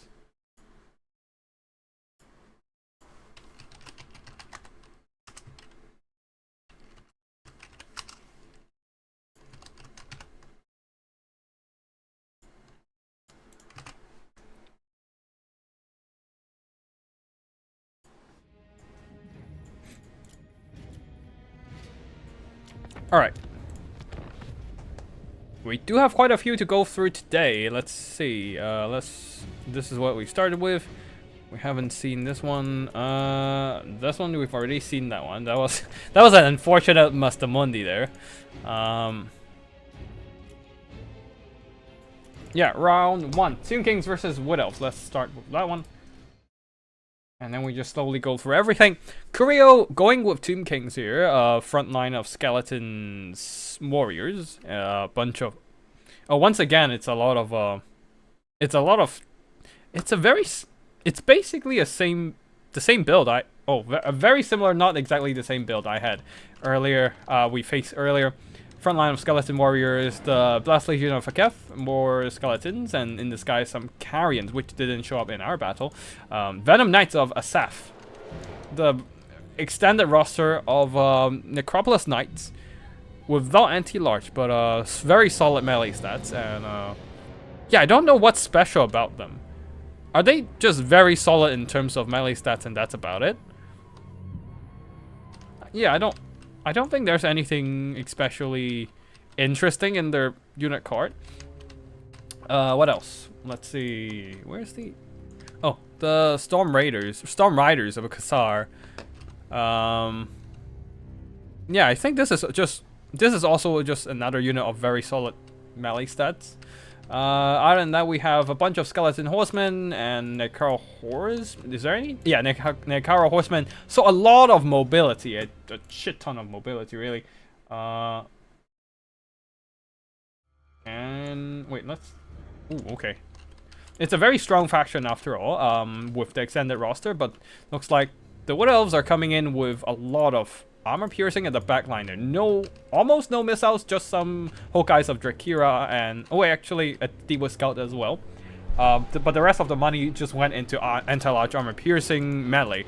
A bunch of Eternal Gods and the Enigmas of Gyren with armor piercing anti-large. Also the Wild Hunters of Kurnus and a front line of Dryads to clear out enemy skeletons. Glade Riders with spears ready to counter enemy mobility, but they're gonna have to do a lot of work there.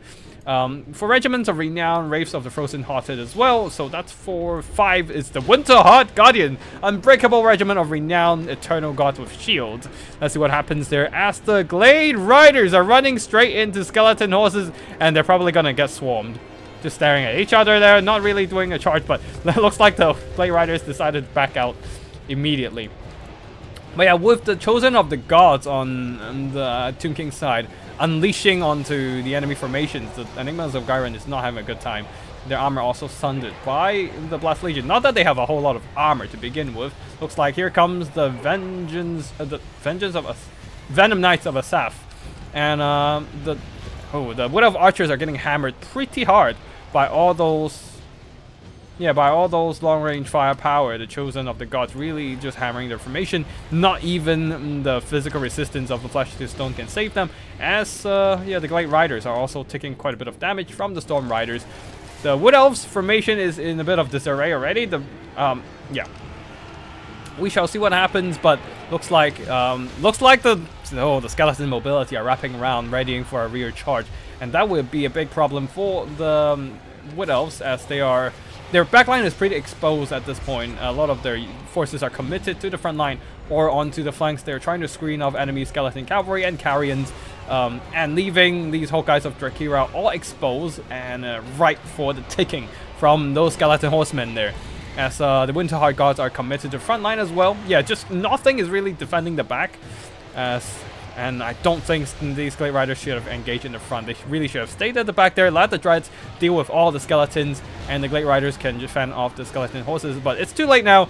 All the missiles are offline, being chased down by skeleton cavalry. Dryads are pushing in, but skeleton warriors are holding the line, and Chosen of the Gods as well. But the Enigmas of Gyron are coming in to smash down the Chosen of the Gods, while the Winterheart Guards are trying to hold the line. Now in the forest here, the Cetra and Imperishable on horseback, and then all these skeleton cavalry are flooding the enemy formations. Ooh, where are you? Where were you? Chasing off retreating units? They were definitely out of position and not seeing a lot of combat. They were direly needed over in the main formation, but alas, that's too late. And yeah, the Cetra and Imperishable is just killing this poor Spellweaver of Life, who is desperately trying to hold on, but yeah, I don't think that's going to happen here. Skeletons are also slowly winning the frontline grind as well, with the Venom Knights helping in the front line. Oh, the Wild Hunters of Kurnos died early, I suppose. That was unfortunate. And yeah, that is going to be a very solid Tomb King's victory there, with a lot of very healthy units still on the field, Necrar Horsemen and all that. Are there Lizardmen players in this 20? Yeah, there are Lizardmens. We just saw a couple already. We saw a couple of replays with Milky Way. Not replays per se. I did play one game against them. But yeah. Let's see. Those Wild Hunters of Kurnos died pretty early, I think. Didn't really see them do anything. While the Venom Knights did some solid value damage, Chosen of the Gods as well, Cetra and Imperishable as usual.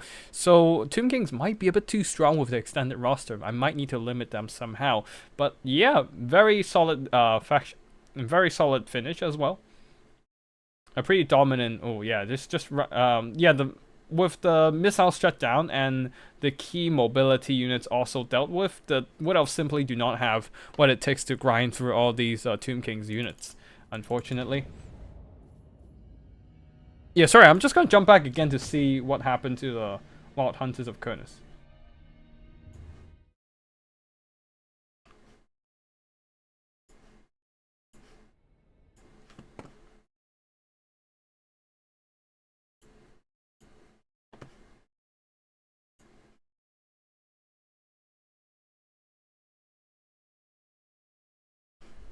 Alright,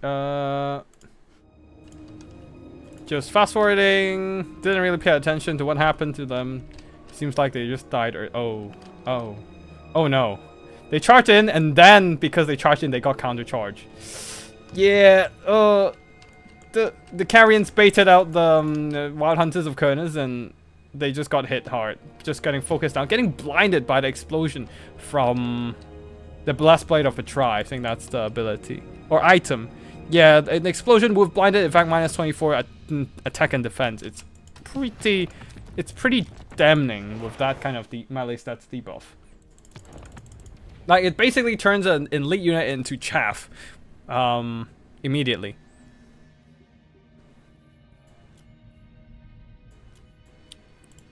Alright, we can remove that. Let me just quickly reorganize some of the replay files as well.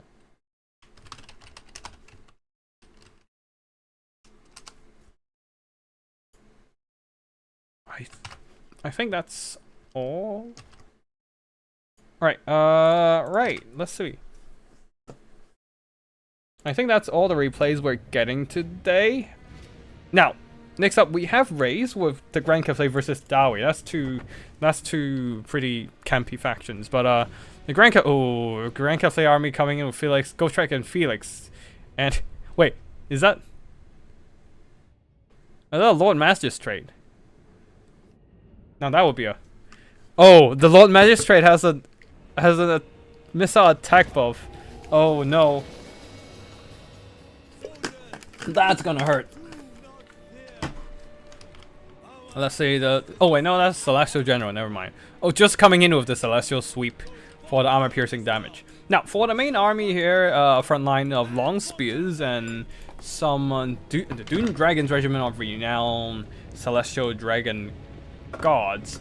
Peasant long spears, and at the back there, a shit ton of missiles. Not really shit ton, really. It's just 3.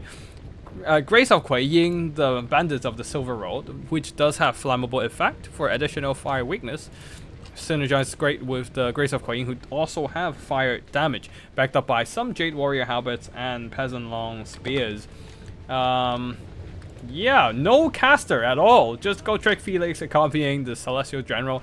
A pretty annoying single entity blob. And as for the Dowie here, a front line of Dwarf Warriors. Dwarf Warrior, Great Weapons, Miners, Rangers, Regiment of Renown. That's gonna be Scolder Guard. Oh wait, what are the Regiments of Renown here? Oh yeah, there's also the Great Longmount Riders, the Righteous Lancers of Weijing. That's 5.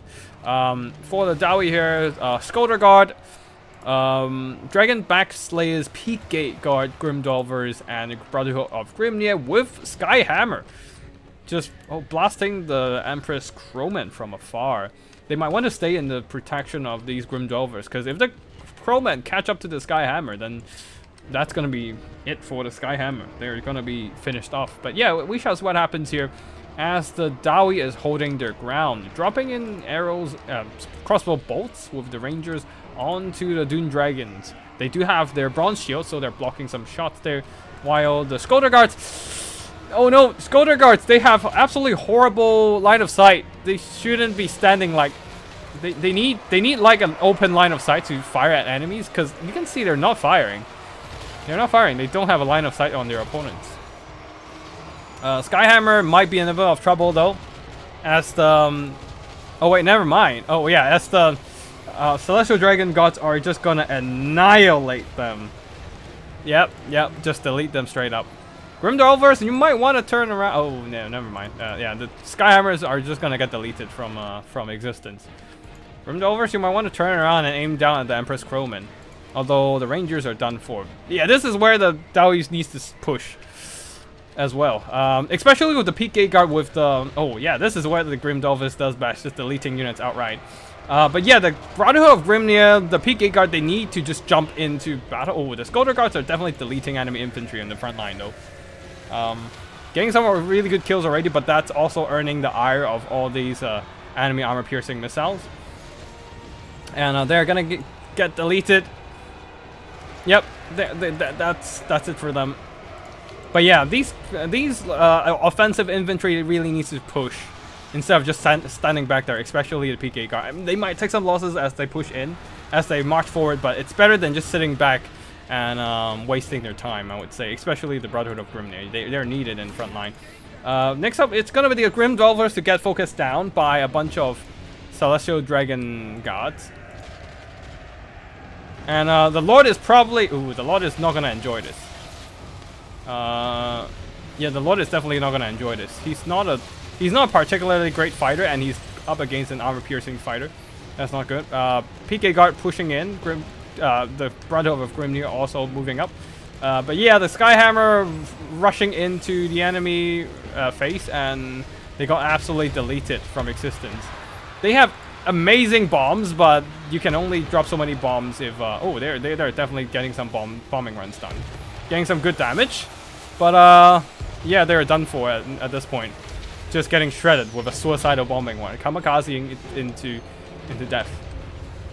Finally, the PK Guard and the Brotherhood of Grimnir are in the front line, but it might already be too late as the Celestial Dragon crossbows are all freed up, ready to... oh, wait, Dragon back Slayers are pushing into the back line. If they can get rid of some of the missile infantry, that would be great. But balance of power is already against the Dowie, as the Righteous Lancers of Weijing are pretty much roaming the battlefield unopposed. There's nothing really to stop them from shutting down and chasing off scattered and routed enemies. And yeah, PK Guard pushing through, but there are still some Peasant Long Spears having their harmony effect, boosting their melee stats, keeping them holding. But yeah, Brotherhood of Grimnir, very good offensive infantry. Just I don't think that's going to be enough to kill off all these Cafe troops. Oh no, Dragonback Slayers, why are you coming back?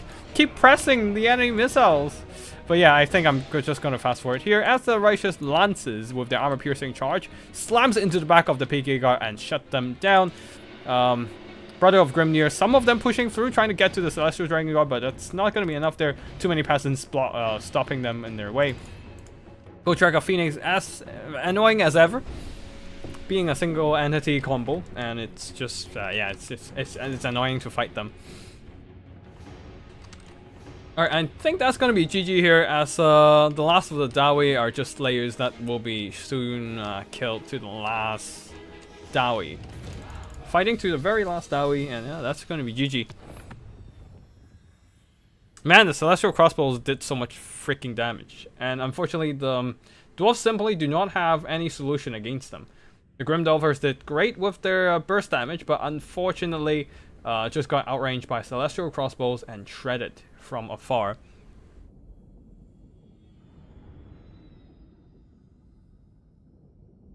Yeah, but yeah, even if the rest of the Grand Cafe army got dealt with, I don't know how the Dwarfs can deal with Gotrek and Felix. It's a really annoying combo. Maybe I should just ban Gotrek and Felix. I don't know. I'll think about it later. Right now, right, let's move on to the next battle here.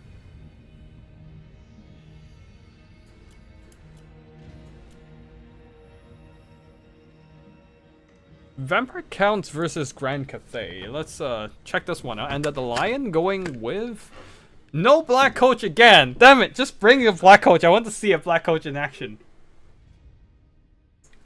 Especially against the Grand Cathay. You might want Black Coach to just punch through the enemy formations, being a chariot and whatnot. But yeah, anyways, for the army builds here, Vampire Counts, as always, going quite wide. A bunch of zombies, including the Regiment of Renown, the Tithe, with their additional physical resistance and 40 more bodies. They do have quite a bit more HP than your usual regular zombie. For the rest of the army here, let's see. Crypt Horrors in the skies, Varguys. Two of them, one of them, actually three of them. One of them, the Devils are Shrutsoffen, and some Fellbats as well. Crypt Horrors leading army is Manfred von Karstein with a Regiment of Renowned Feasters in the Dark Vanguard deployed. Manfred here is just coming in with House Dance Macabre and Gaze of Nagash, Invocation of Nahak. Pretty standard stuff. No zombie summons though, that which is an interesting thing to see. Now for the Grand Cathay army, why would you bring Jet Line against Vampire Counts? I guess it's for, oh okay, yeah, it's for the, it's not even, oh yeah, it has the Yin Harmony, which does help. If their missiles go down, they at least still have another source of Yin Harmony to give them a little bit of a boost. Same goes for the Empress Crowman. Okay, so army is basically a box, right? Peasant Long Spears, the Dune Dragons, protecting a Grace of Kuei Ying, the Regiment of Renowned Green Guardian Terracotta Sentinel, who, regrowth on Miao Ying. Oh no, that's gonna be healing single anti grind. We might fast forward this one, because it's gonna be a heavy grind. Anyways, Righteous Lances of Weijing. The Vampire Counts are in for a tough fight already, as the Crypt Horrors, oh wait, no, Corpse Card, an Holy Lowstone is getting targeted.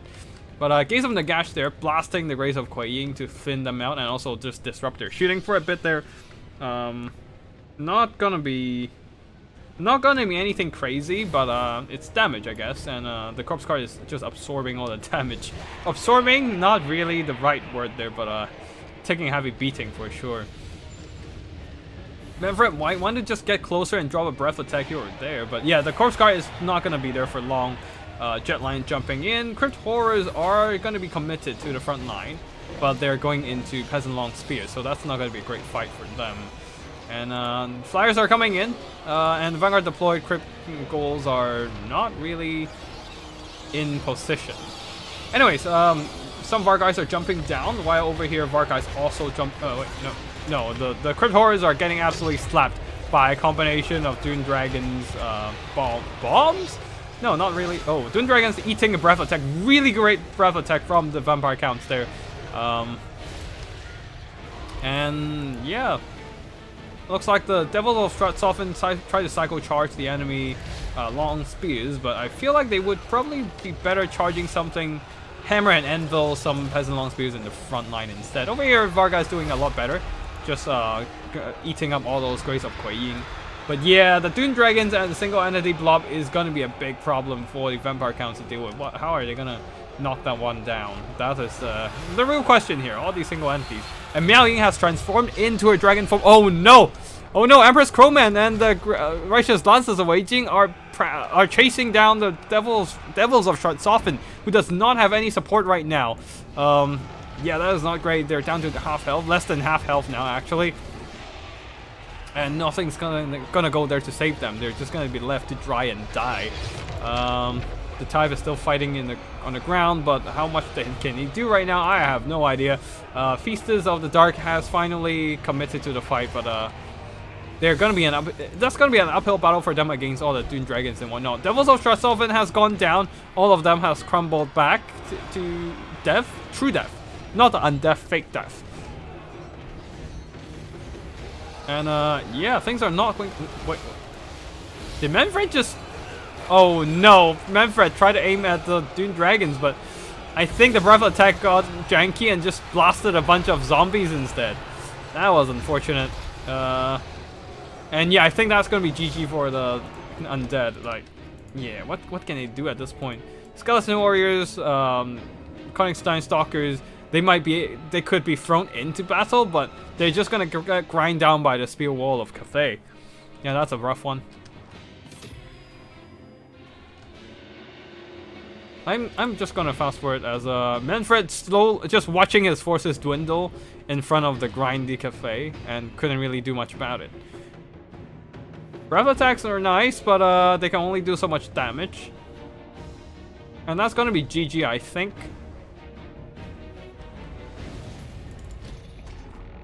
Damn, Grand Cathay is really strong with their very solid Regiments of Renown, I think. Maybe I need to put some restrictions on them in the future if I want to do a Regiment of Renown themed battle. But yeah, the Grand Cathay held their box well, and damn, the healing as well onto the single entities and whatnot just give them a lot more longevity in battle. What else? Yeah, the Grace of Kuei-Yin is just such a powerful missile infantry.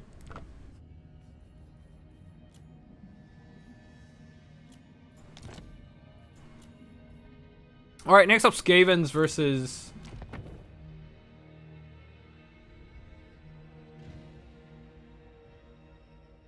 Skavens versus the Tomb Kings. Oh. So, the special rule is that unless otherwise specified, the same units only count as one Regiment of Renown. And for the Tomb Kings, they brought four Screaming Skull Catapults, which is not exactly up to code, because that still counts as like one Regiment of Renown. And there's only one other Regiment of Renown in the form of Chosen of the Gods, so it's not really up to code, but let's see. I don't see the Skaven player throwing in a complaint or anything, so I'll let it slide for once. Anyways, for the army builds here, Skaven's going with a kind of a box Plague Monks surrounding, and Plague Monks and Skaven Slave Spears surrounding.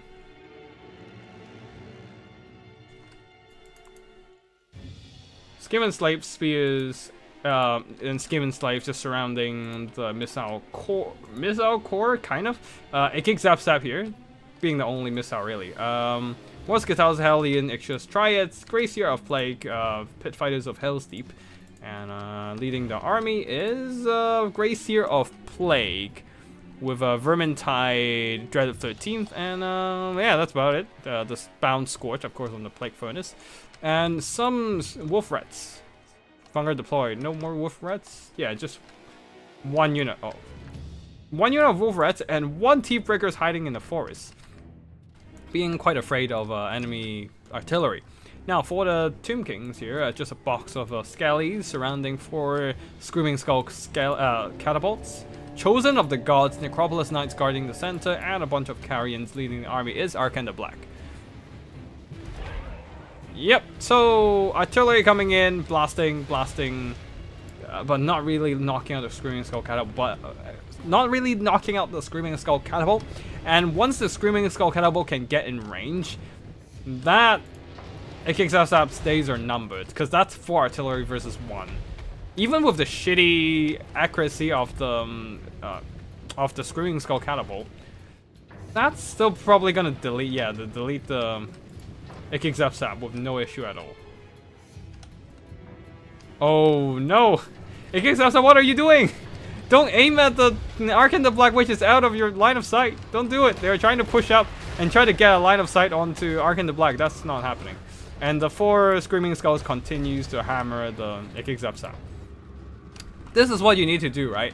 When your opponent outguns you, you just push forward. You don't try to like outshoot them. You don't try to wait out the artillery. You push. Because with all the money spent onto artillery, that means they have less money to defend the artillery. Like, okay, the XXF's knocked out, but at the same time, the main formation is getting closer and closer to the enemy formation, and they can try to start threatening the enemy artillery. They're in range to charge, to start fighting through the enemy skeleton chaff, which doesn't really hold that long, to be honest, especially if they are double teamed by Plague Monks and Red Ogres.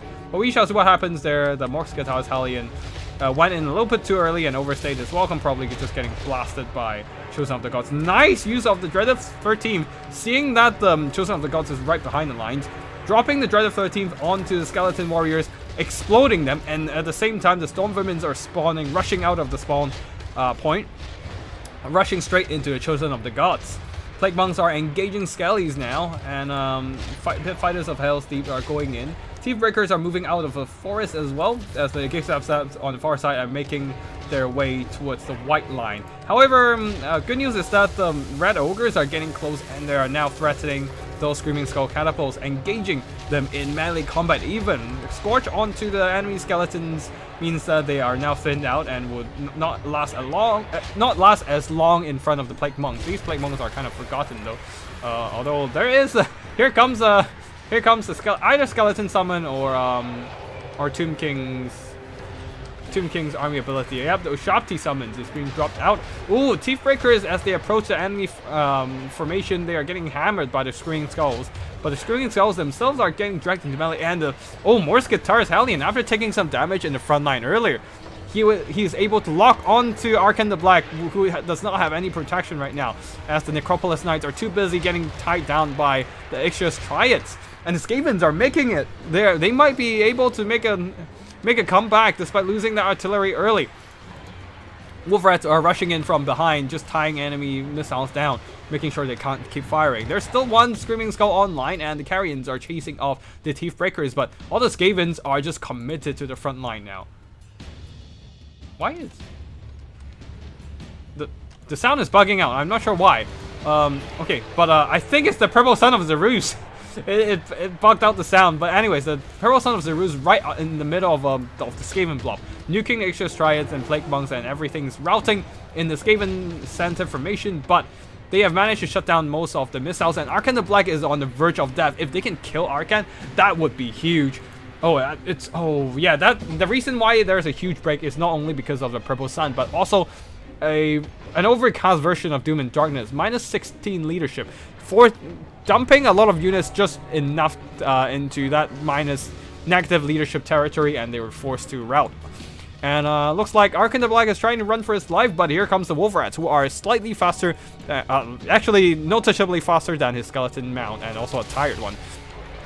And yeah, and now the Dreaded 13 blasting these skeleton spears, and they should be able to flood in and tie down the enemy skeletons and whatnot. There are pretty much only skeletons still on the field, as Arcane the Black getting tied down by all these Wolf Rats, and then the Morskatars Hellion is able to catch up, getting some good damage melee, and should be able to finish off Arcane the Black as one more hit and he's down. And with Arcane the Black going down, army losses hit, and there goes the rest of the skeleton army, as the Screaming Skull catapult despite how good it is against Skaven artillery and weapons teams, was not prepared for a full-on Skaven rush, minus the Icky Zap Zap and the Teeth Breakers, of course. They didn't do much here, especially the Teeth Breakers, but the rest of the army pulled their weight.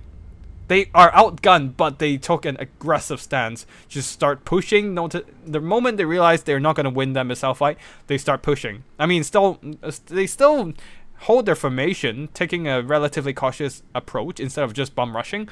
But still, they start aggressively pushing, sending their Plague Monks and even Climb Rats and even the Ashen Triads into melee, the Red Ogres as well, just jumping in, trying to push through, as all the investment going into the artillery means that the Tomb Kings simply do not have the money they need to protect their artillery.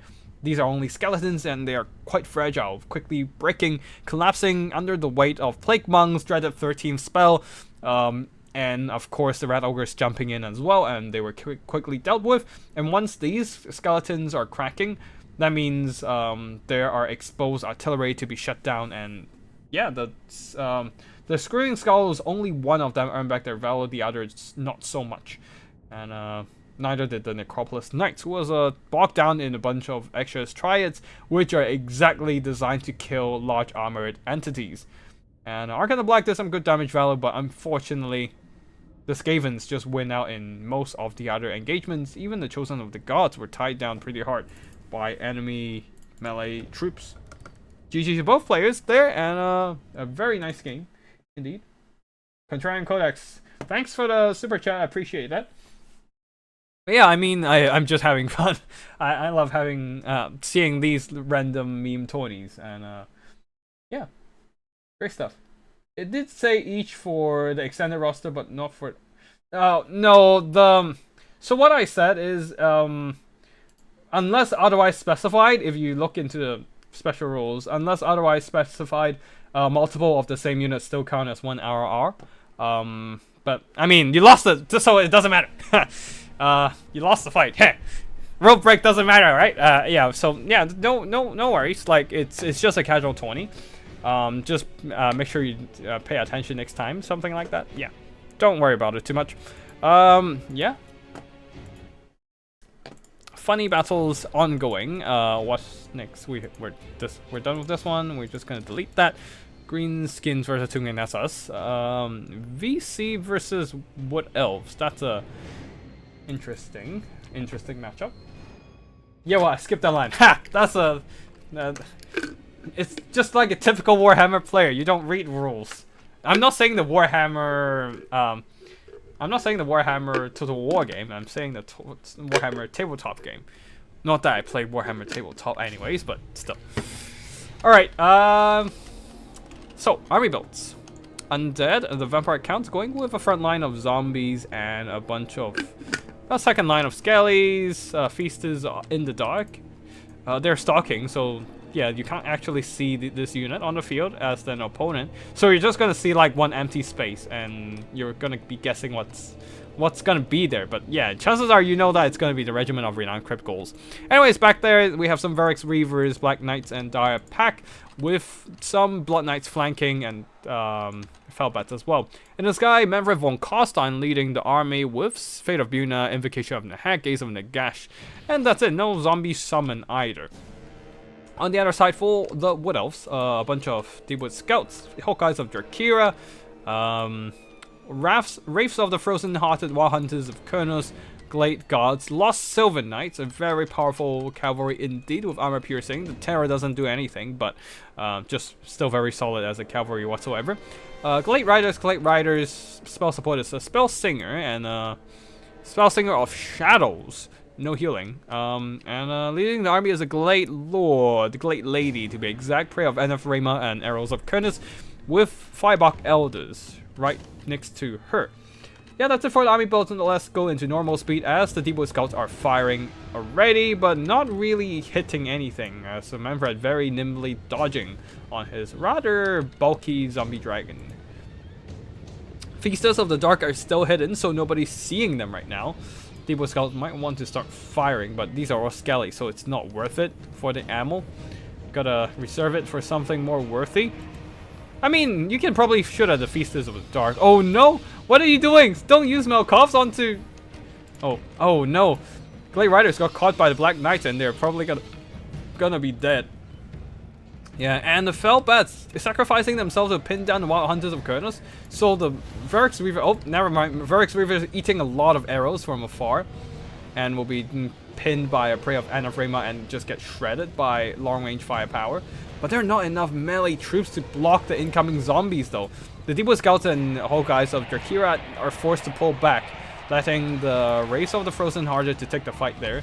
But healing plus regeneration on the Verix Reaver should be able to keep them quite healthy. But yeah, skeleton zombies are flooding in with Black Knights making their way into the back line as well. The Wild Hunters of Kurnus are trying to beat back the Black Knights with lances and barding. And the Glade Riders as well, sacrificing themselves to try and pin down those Black Knights and Dire Pack. But they themselves are taking quite a bit of losses, and the Debo Scouts as well being tied down and unable to do their job there. Oh no! Blood Knights are making quick work of these Glade Gods, and they soon will be free to chase down these Hawkeyes of Drakira. Whoa, no! One of the Debo Scouts are are devoured by the Dire Pack as the Dire Pack's pursuit behavior kicked in, while the Debo Scouts are pulling back. So that basically accelerated their death. Now Lost Silver Knights are gonna go into... Did they charge the Dire Pack? So they did not get a charge onto the Blood Knights, and they instead took a big charge from those anti-large cavalry and are taking quite a bit of damage. Felbat's Dire Pack are now continuously charging down these fleeing Hawkeyes of Drakira and the Wood Scouts, while the Wild Hunters of Kurnus will try to jump in and help out. Now the Fireblock Elders is duking it out against the enemy infantry singles for a bunch of Eternal Gods and Wraiths of the Frozen Hearted. But the key of the whole battle is over here. All these missiles are getting compromised, and the Wood Elves are really struggling to contain them with all the investments on the other side of the battlefield, trying to screen off Blood Knights and or bogged down by zombie chav. So unfortunately, the Debo Scouts and Hawkeyes of Drakira might just go down here, as the Wood Elves simply do not have the assets to secure them anymore. And without the damage output of all these missiles, Wood Elves really struggle to fight back. I don't see how they can bring this one back, as all their damage output will be gone by then, leaving only some very tattered Lost Silver Knights and Wild Hunters still in the fray. Well, Prey of Anathema here, trying to, in a last-ditch attempt to save these Hawkeyes of Drakira. I don't think that's gonna work, as the Wild Hunters of Kurnus are not long for this world. Lost Silver Knights are also taking more and more attrition damage, especially from the anti-large of the Dire Pack. Hawkeyes of Drakira are indeed returning, but yeah, that's too many. That's too many zombies and a whole freaking dragon for them to kill. That's not gonna happen. Lost Silver Knights still trying to resecure those Hawkeyes, but at this point, the Wood Elves will be throwing in the towel, seeing that most of their units are gone, leaving a very bulky, a very unwieldy Firebark Elder still in the fray. And the Blood Knights are coming in. They are ready to run down everything left on this side of the Wood Elf army. No, I don't think even the Lost Silver Knights can beat them, with these Blood Knights being relatively healthy and able to heal in the fight.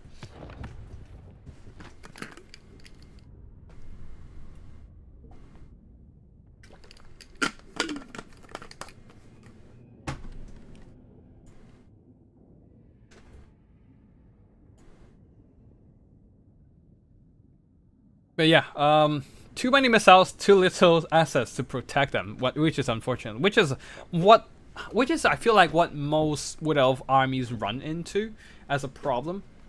Like my usual way of playing Wood Elves is really going into melee. Like I just give up on skirmishing, because everyone expects Wood Elves to skirmish, and they're prepared for a Wood Elf skirmish, bringing a lot of mobility to disrupt the enemy shooting and making sure they can't safely pull back and shoot and chase down those running away archers and stuff. But and that leaves the Wood Elves very much pressured into protecting, and often failing to protect their skirmishers. Just like here, the Wood Elf archers are so expensive. It's just, after you pay all the money into archers, well, Wood Elves are just so expensive in general. After you pay all the money into the archers, you don't have enough assets. You don't have enough budget left to like pay for their protection. So all you have is a very glass cannon army with a lot of damage output on the missile side, but not enough, not even near enough in holding back the enemy chasing them down. So usually what I do is I just don't kite. Also, my micro is shit, so I can't actually execute a kite properly. And yeah, the Wood Elf archers would, yeah, I would just not bring a Wood Elf kite army. They would get. I would just bring a melee rush army or rather boxy and a 20 stack army of archers and eternal gods and dryads. But kiting, elite kiting, nah, I can't do that. That's not gonna work. For me at least. And as you can see here, the heavy cavalry chased down the Wood Elf missiles and got some really solid value overall, while the couple Wood Elf infantry just got overwhelmed in terms of numbers. Same goes for the cavalry actually. They have very good killing power, but they just have so glass cannon protection, they are just gonna die in a few seconds of combat. Right, that's done. Let's see if we have any more replays. I don't think we have any more replays, to be honest. So I think that's all we have for today. What we see is what we get. 4 more replays, and that should be all. Next up, we have Skaven versus Grand Cathay. It's a tough one. Let's see what happens here. Grand Cathay going with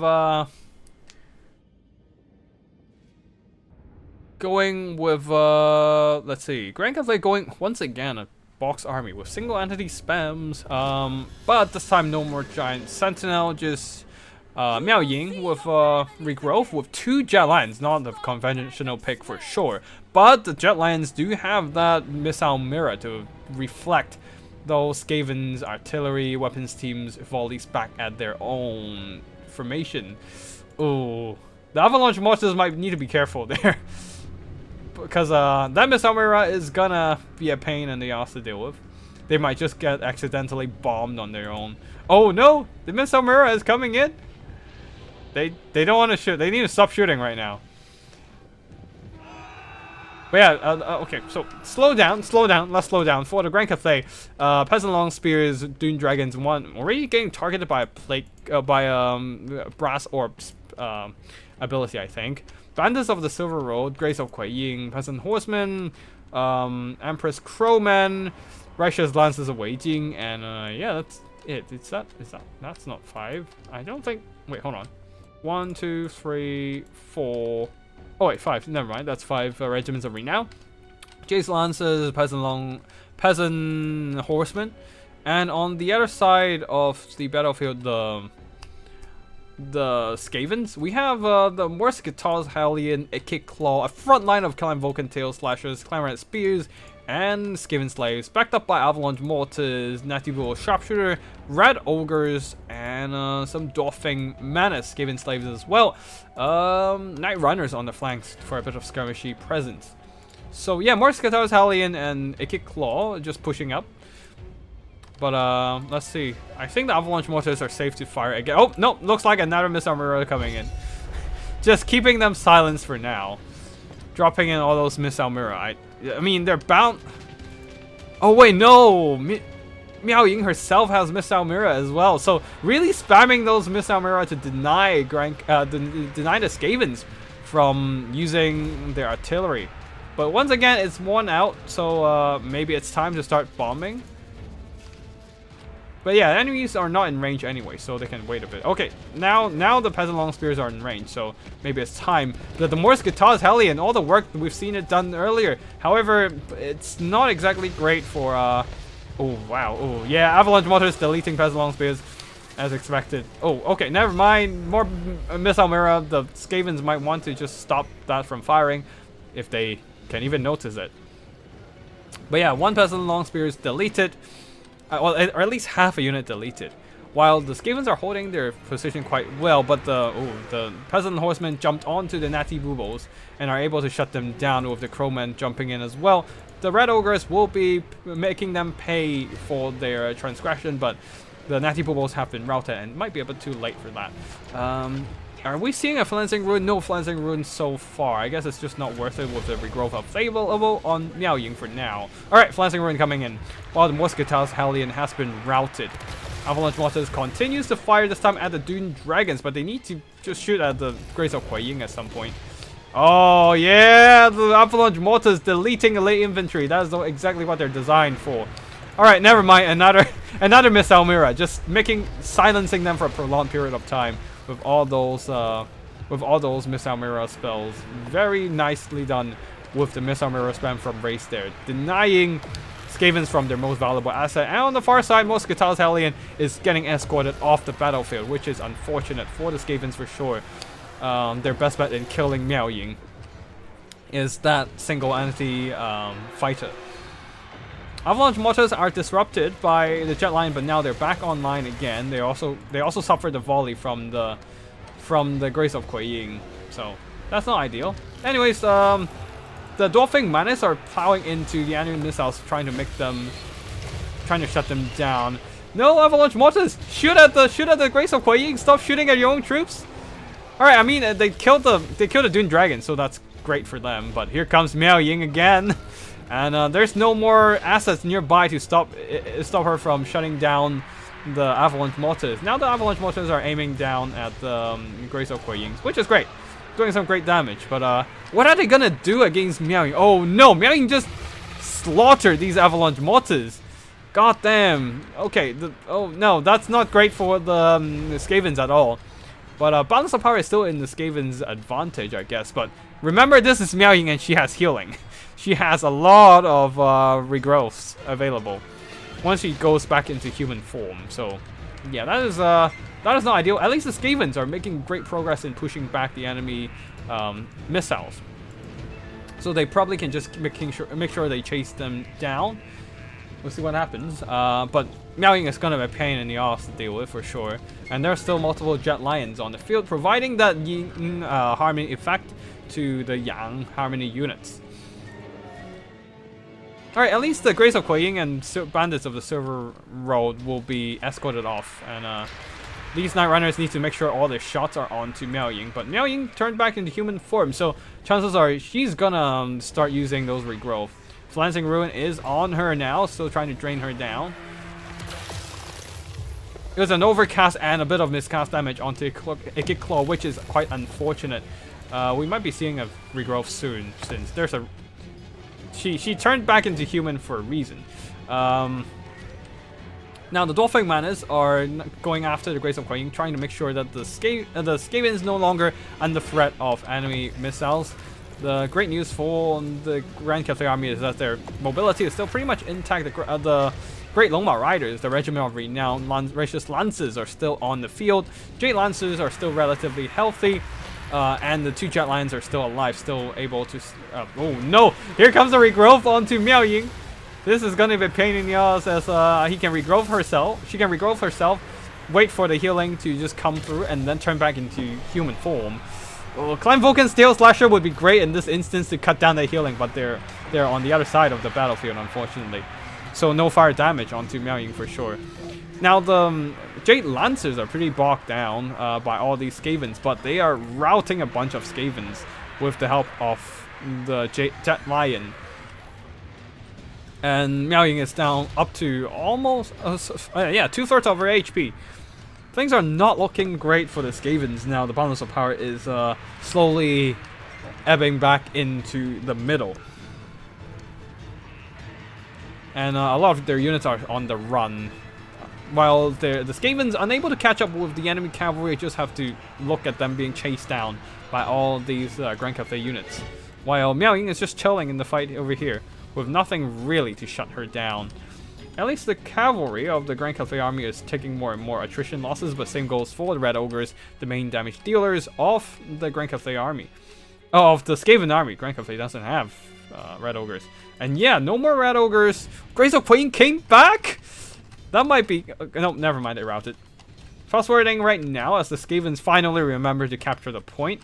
But yeah, Skavens are up for a tough fight at this point. All that's left on the field are Skaven slaves, clan rats, all just gets routed, even shattered. at the slightest breeze of the wind in this kind of late game scenario. Let's see. What's happening here? Okay, I think what happened is they used Warp Storm.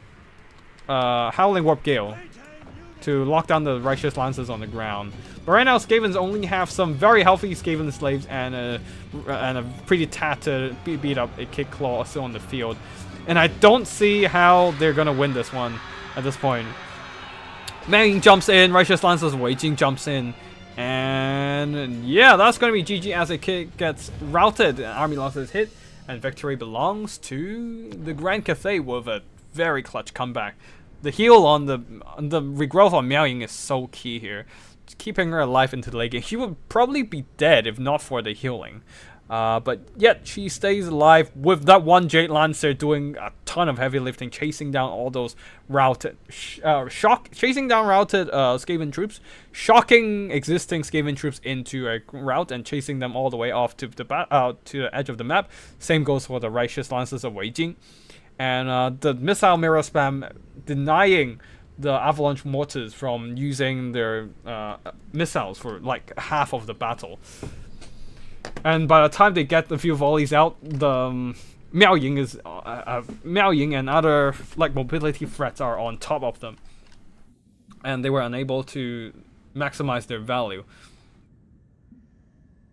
And yeah, unfortunately, Morse Guitar's Hellion got isolated out and took a lot of damage early game and got chased out by the Righteous Lances. It could have been a game changer to have this single entity fighter in the fight. And use it to beat down Miao Ying. But unfortunately that did not happen, and yeah. Skavens lost their best bet in sniping out Miao Ying pretty early in the game. And from there it was just an uphill battle afterwards. Alright, so next up is... Alright, let's delete this one. Next up is, we've seen Skavens and... Yeah, let's watch this one. Wood Elf versus Dwarf, a grudge match. But neither of them are going with the traditional way in playing the matchup, so that's gonna be fun.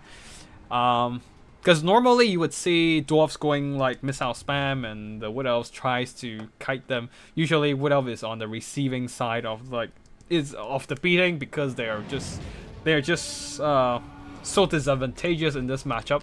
It's usually quite hopeless for them to win this. But neither of the armies are going meta today, so we have a melee focused Dwarf army going against a melee focused Wood Elf army, and that is going to be a fun one. Now, Dwarfs going with a front line of miners backed up by Ekran's miners, Grumbling God, nor Grumbling's Iron Breakers, Slayers, and some Dwarf warriors with Dragonback Slayers, PK Guard, Warriors of Dragon Firepass, and Brotherhood of Grimnir. And leading the army is a generic Lord, so going all in on melee fights this one, except for some explosive, that's about it. For the other side of the battlefield, the Wood Elves are also going heavy in melee. Wildwood Rangers with Wardens of Sithro, Dryads, Wraiths of the Frozen Heart, and Wild Hunters of Kurnis, Lost Silver Knights, Loex Trickster, Regiment of Renown, War Dancers with Azrai Spears. You don't see them often, and most certainly not. You don't see them in a fight against a Dawi, but it is a Regiment of Renown, and the Wood Elves do need to fill the quota. So yeah, we're seeing way too much anti-large on the field. But yeah, Wildwood Rangers theoretically would be an amazing unit to open up the Dwarf tin cans. You just that they're quite fragile and more often than not fall victim to stuff like Archer Fire, Ranger Fire specifically. And Lost of the Knights going in for a cheeky charge against the Warriors of Dragonfire Pass, but they need to get out of there ASAP before the Brotherhood of Grimnir catch up and deliver, and also the PK Guard catch up to deliver magic attacks onto their rather fragile bodies, ethereal bodies. They're only resistant to physical attacks, and they're getting an excellent rear charge onto the miners here, while the Dryads try to saturate in. While the Hunters of Kurnis staying back there. and miners immediately getting routed with that hammering charge. And without missiles, the dwarves really just don't have anything to pressure the wood elves here. So the wood elves are just free to take their time to get an ideal engagement. Grumbling Guard are moving up, miners charging into Wraiths of the Frozen Hearted. I'm not sure how this engagement will go. Miners probably gonna lose out on this fight against the Regiment of Renown. Wardens of Sithro also moving in. They are an elite infantry, but not ideal versus so many infantry themselves, as they're quite fragile with only 40 armor and will take quite some attrition damage. Durfu, though, a very strong character choice, and there's not much to threaten them right now. Oh, Wild Hunters of Kurnus try to charge the PK Guard, getting some good damage, but taking a lot of damage in return, as the PK Guard themselves are quite elite. While the Wildwood Rangers charging into the PK Guard there, with Weisson's Wild Form giving them additional weapon attack and additional armor, not that it's going to be anything useful here. And they are taking a lot of damage from the PK Guard though. And same goes for the Brotherhood of Grimnir, who do have their eyes locked onto these rather fragile infantry, but the Lost Silver Knights are still roaming the battlefield, ready to pounce on the Dwarven flanks. So yeah, things are going quite even on the front line there. Durfu absolutely slapping the shit out of the Lord, but here comes the Slayers, who are designed to be anti-large, but doesn't have a lot of armor piercing, but should be able to trade into the Wardens of Sithrel and whatnot. Longbeards are holding the back line, just tying down the Wild Hunters of Kurnus, while with Rangers though, walking their way around the enemy front line, wrapping around and trying to get a rear charge into the dwarf formations. Grumbling Guard holding the line, but they're up against a lot of armor piercing and are losing that fight pretty handily.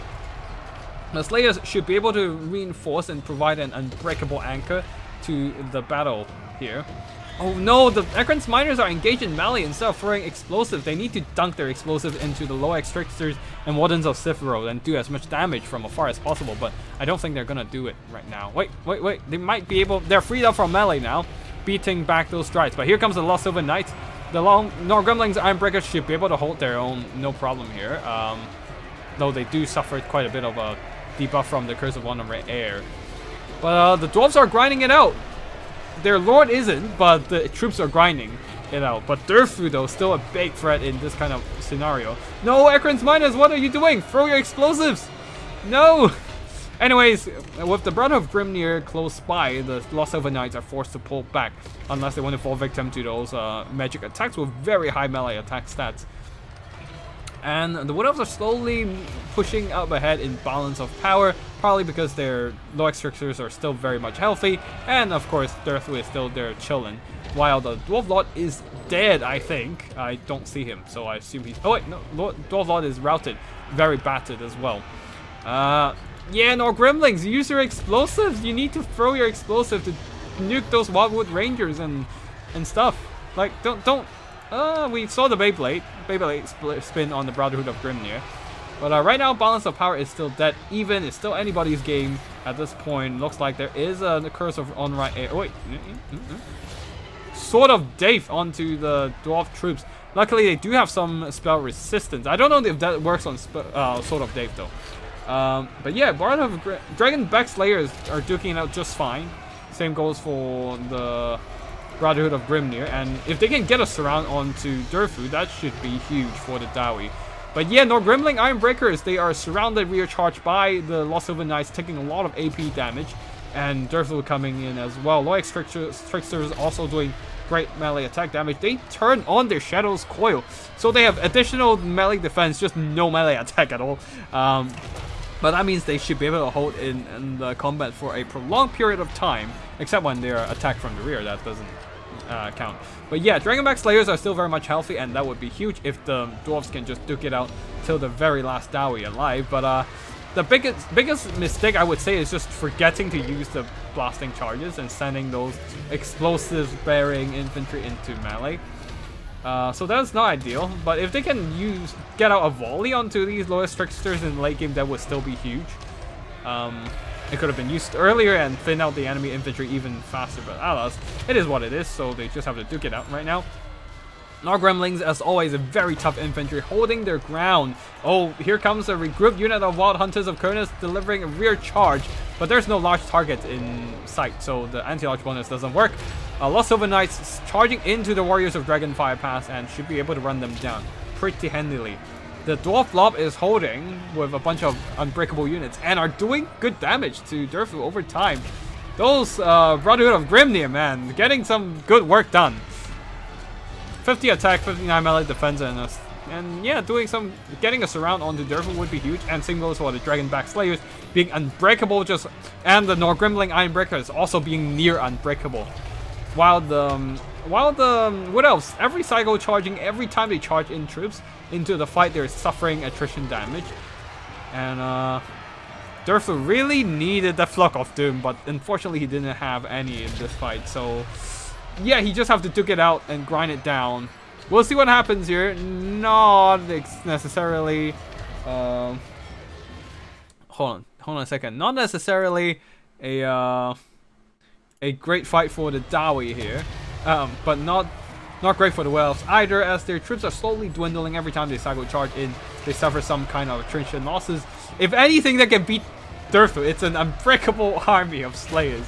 And there are quite a few Slayers left on the field. Even with Curse of Onraya debuffing them, they're still holding strong. Especially, Curse of Onraya does not debuff anti-large bonus, so they still have a decent hit chance against stuff like the Lost Silver Knights. And the Lost Silver Knights are down. All that's left is only Durfu in this blob, and nothing else. We can fast forward at this point, as Durfu is slowly grind down by the unbreakable Slayers, with victory belonging to the Dawi. Yeah, not a fight in this matchup you see every day, because normally Dwarfs would just try to outshoot the Wood Elves.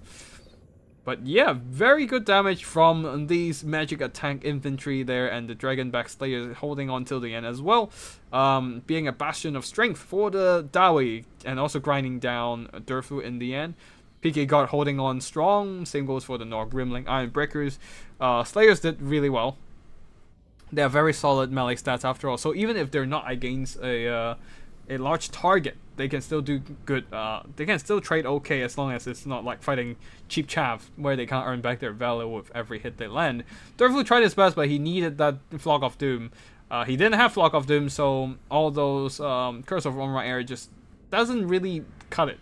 Like the blob damage would be a lot more punishing, even with the 35% missile magic resistance on the Dawi side. Wildwood Rangers, as much as I love their design and their design philosophy, their combat philosophy, they're just such a fragile unit. Even in this kind of scenario, they didn't earn back their value. Damn. Fighting tin cans and whatnot. And I guess they were just not ideal for fighting Slayers. GG, the Tiny Men win again. Indeed, they do. They always win against Wood Elves anyways. But yeah. Alright, Skavens versus Undead this time. Skavens versus Vampire Counts. Last two battles.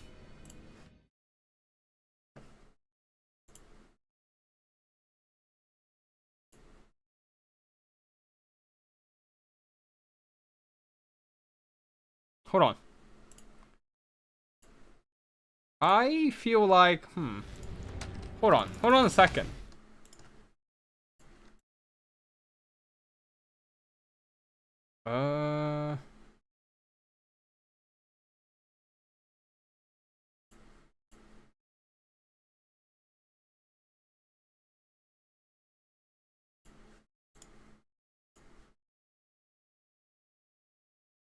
Sorry, let me just,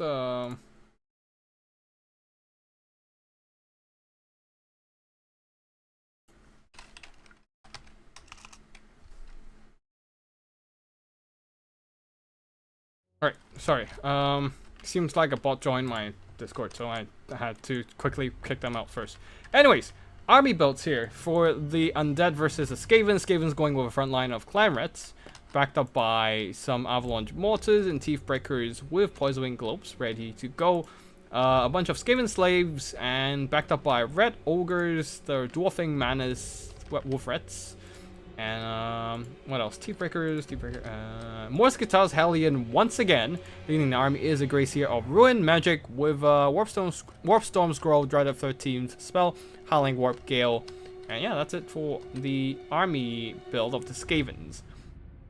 On the other side, oh yeah, Clan Vulcan Tail Slashers for the Clan Rat Regiment of Renown. By the way, for the Undead Vampire count, we're still not seeing any Black Coach. Damn it!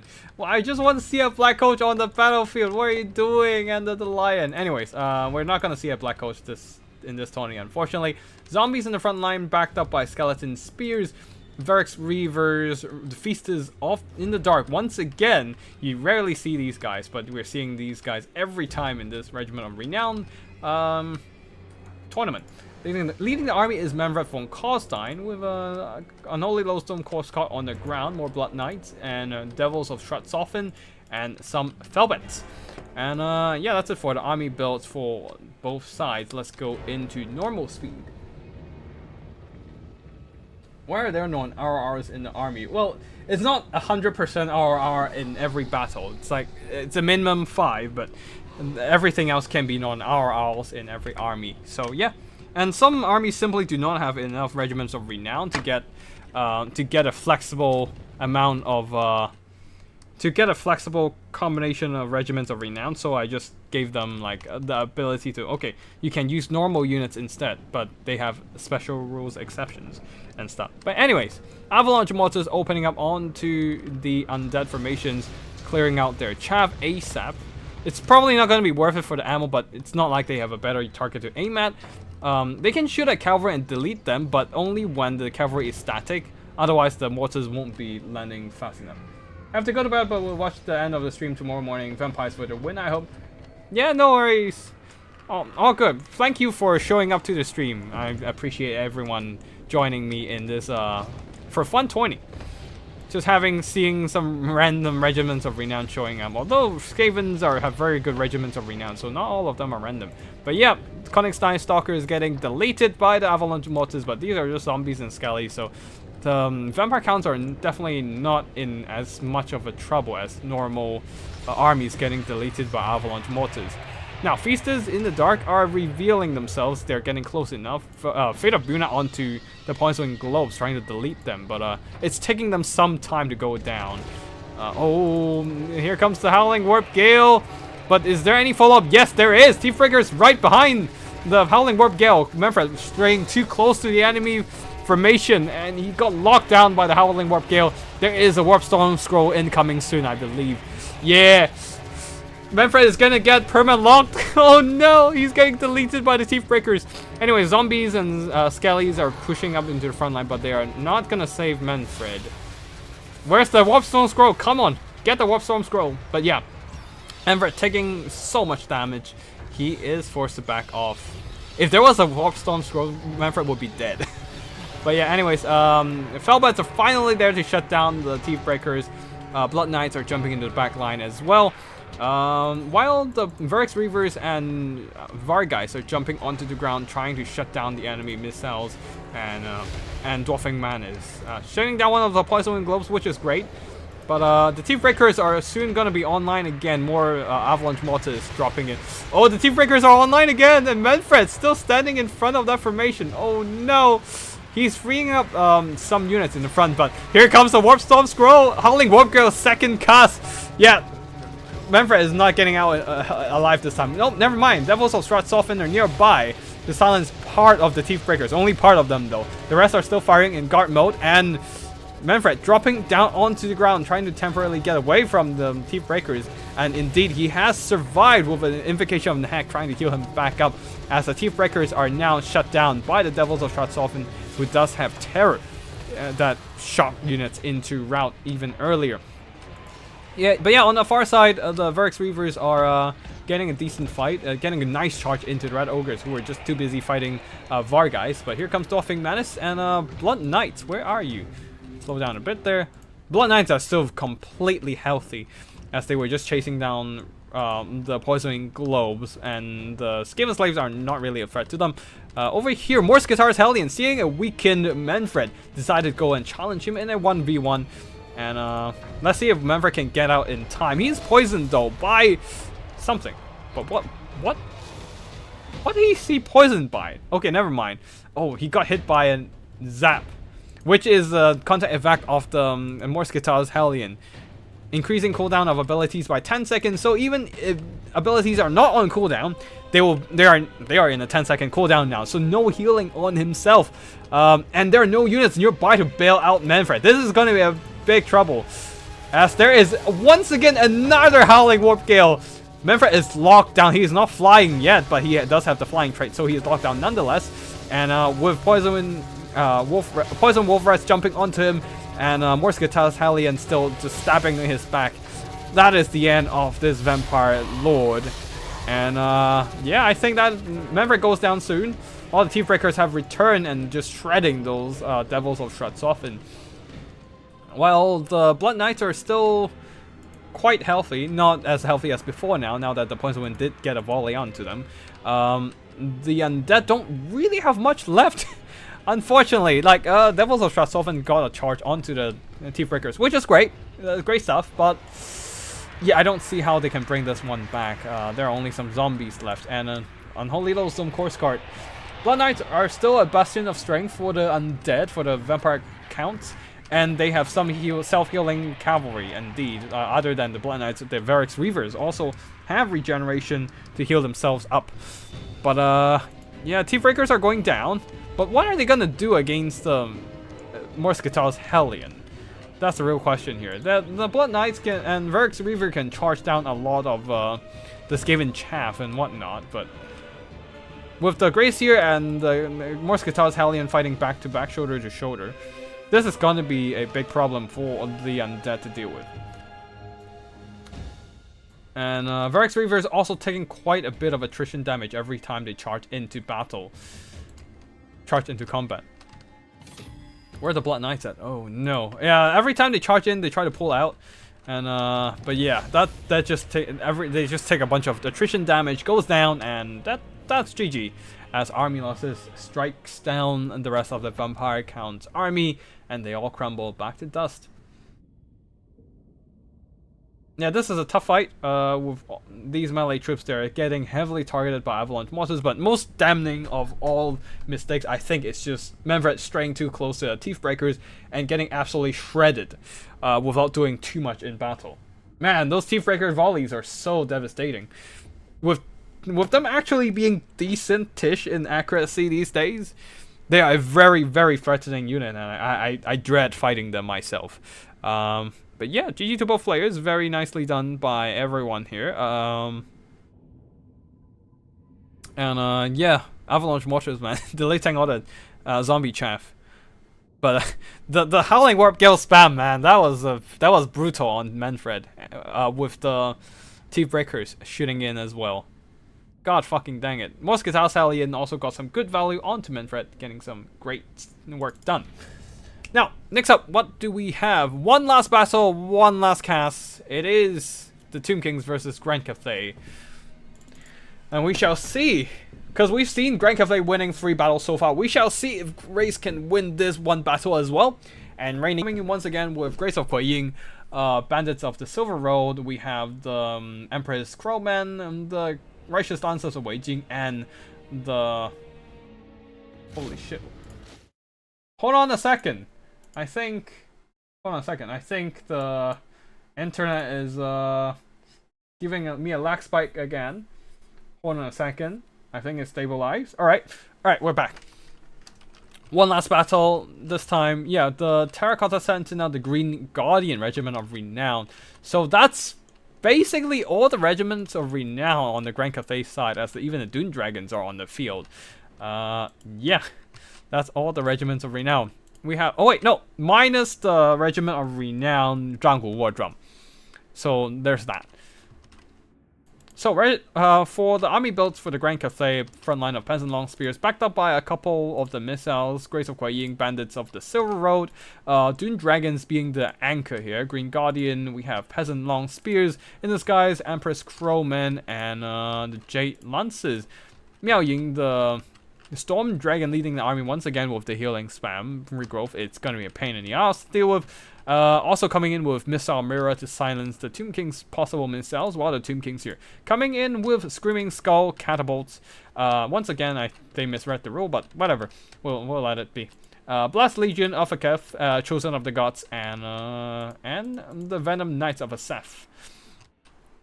So we have, we have some, oh, and the Storm Riders of Kasar. Actually, that's 5 regiments of renown. Never mind, that's all good. And in the forest with some skeleton horses in tow. Now, the Lord choice for the Tomb Kings is over here. Hiding behind a rock is Cetra the Imperishable. I guess he doesn't... Oh wait, no, that's Katap! Grand Hierophant Katap coming in to silence the enemy's spell casting. Or he doesn't... Does he have that ability? No, he does not have that. He just come in... Oh wait, no. Here is the Leech Staff. Increase cooldown for 15 seconds every time he casts a spell. So, trying to deny enemies trying to reduce the enemy's regrowth spells, I suppose. But let's see if that's gonna matter as the Screaming Skull Catapults will start opening up onto the Grand Cafe formations there. Grand Cafe is backing up instead of trying to rush the enemy artillery. Let's see what's the plan here. Oh, Missile Mirror, I guess. Yeah, just gonna send Miao Ying up and drop Missile Mirror onto the Screaming Skulls and let them shoot themselves. I think that's the plan. Miao Ying is capturing the point. Oh, yep. Missile Mirror onto the Ushapti, but Ushapti's quickly pulling back. Righteous Lances jumping onto the Storm Riders who were trying to capture the point and contest the point against Miao Ying. A bit of a Syrian's Incantation of Vengeance draining down the Righteous Lances, but nothing really to threaten Miao Ying right now. Capture point is going into the hands of Tomb Kings, I guess, but very slowly as Miao Ying is on the ground. Being a land unit, she does have some capture weight. And yeah, the capturing is pretty like stagnant right now. Righteous Lances once again charges down, but falling, moving in range into enemy missiles now. So regrowth coming in, trying to get their health back. They still have all 24 models alive, so that it would be very great, very good. Ushaptis are firing in, trying to shut down these Longma. Oh wait, no, they're trying to shut down the Green Guardian. And both sides are just like sitting back and sending elite units trying to contest the capture point. Right now, the Skeleton Horses are not enjoying the fight here. Neither are the Venom Knights. Another Syrian's Incantation of Vengeance, trying to drain down the Righteous Lances, and they're taking a lot of damage, partly also from the charge of these Venom Knights. But here comes the Grace of Kuei Yin, who have moved into range and will be shredding the Tomb King's forces with their own armor-piercing missiles. Capture point is in the hands of Grand Cathay. Almost in the hands of Grand Cathay, as there are no skeleton infantry reaching the front line to contest the point yet. And yeah, seems like the Green Guardian has enough capture weight to oh wait, no, never mind. Wait, what the fuck was that? Oh, I think the Tomb Kings were capturing the point, but because... Wait. What? Okay, so I think that there was a visual bug there. So what happened, I think, was Miao Ying was capturing the point, but then the Tomb Kings start capturing it with their green units. But the capture point display did not change. So it just keeps staying in the red, and then once it's captured, it actually goes into the hands of the Tomb Kings because they have more units with more capture weight holding the capture point. And now it's showing properly. I don't even know. It's janky as fuck. But yeah, we missed out on the bombing run, but the Nangao grenades of the Emperor's Crewmen did knock out these some of these Screaming Skull Catapult. Now down to 1 Screaming Skull Catapult, and the Tomb Kings are suffering heavy losses by contesting the capture point with their mobility. And the Screaming Skull Catapults, as always, just sucks at hitting things, so the elite archers are just not taking much damage, although the Peasant Long Spears did suffer quite a bit of losses. While the Blast Legion, I guess they took the other volley. Oh, they definitely took a bombing run hit. Or maybe the Emperor's Crewmen jumped onto the Screaming Skulls and shut them down, maybe? I don't know, but yeah. Blast Legion of Akaf definitely not enjoying their lives right now. A root sandstorm, but unfortunately not doing a whole lot of damage. Probably should have targeted the bandits of the Silver Road or the stacked up unit of Grace of Kuei Ying and long spears as well. But yeah. Now the Tomb Kings needs to be wary of what they're doing because they're sitting in front of the Grand Cathay missiles. Oh, another root sandstorm, deleting the bandits. But the Grace of Kuei Ying are still pretty much untouched. Can the sandstorm go and hit them up? And nope, I don't think that's gonna happen. As the Grace of Kuei Ying are just sitting, chilling over here. Oh, it touched the Grace of Kuei Ying. The sandstorm did hit the Grace of Kuei Ying, and it's doing some damage, but not near enough to knock them out. And balance of power is in favor of the Grand Cathay army at this point. Nothing really contesting the Grace of Kuei Ying in the missile fight. Oh no, those Shopties are in range. They're gonna lose this firefight if in a direct shootout. That is unfortunate. They need to pull back or they're just gonna get shot to death. Yep, that's exactly what's happening right now. Crowman diving onto the Screaming Skull Catapult crew, and but the Venom Knights will be there to push them back. Although they're still relatively they're still surviving. But yeah, capture point is now in the hands of Grand Cathay. The Tomb Kings lost their control of the battlefield, so the Dune Dragons and the Long Spears will be securing it, despite the fact that they're getting a little bit of capture weight onto the capture point. The Grand Cathay army immediately wrestled it back. The Sandstorm did good damage, you just missed most of it. Okay, I'm gonna rewatch that and check the Sandstorm again. Here comes another Sandstorm, this time on the Grace of Kuei Ying, and it's smacked down right in the middle of their formation. Screaming Skull smashing into the formation as well, but not quite enough. Oh wait, never mind, that was just enough to rout off the Grace of Kuei Ying. A summon Ushapti in the fray here, but the main threats over here, the Dune Dragons, the Green Guardian, and Miao Ying herself are still pretty much untouched, with not much to threaten these single entities and elite infantry. Screaming Skulls is one, but everything else are just skeletons. Venom Knights, I guess, is one threatening unit. Osirian's Incantation of Vengeance trying to drain down those Crowmen, but their Crowmen are so annoying right now.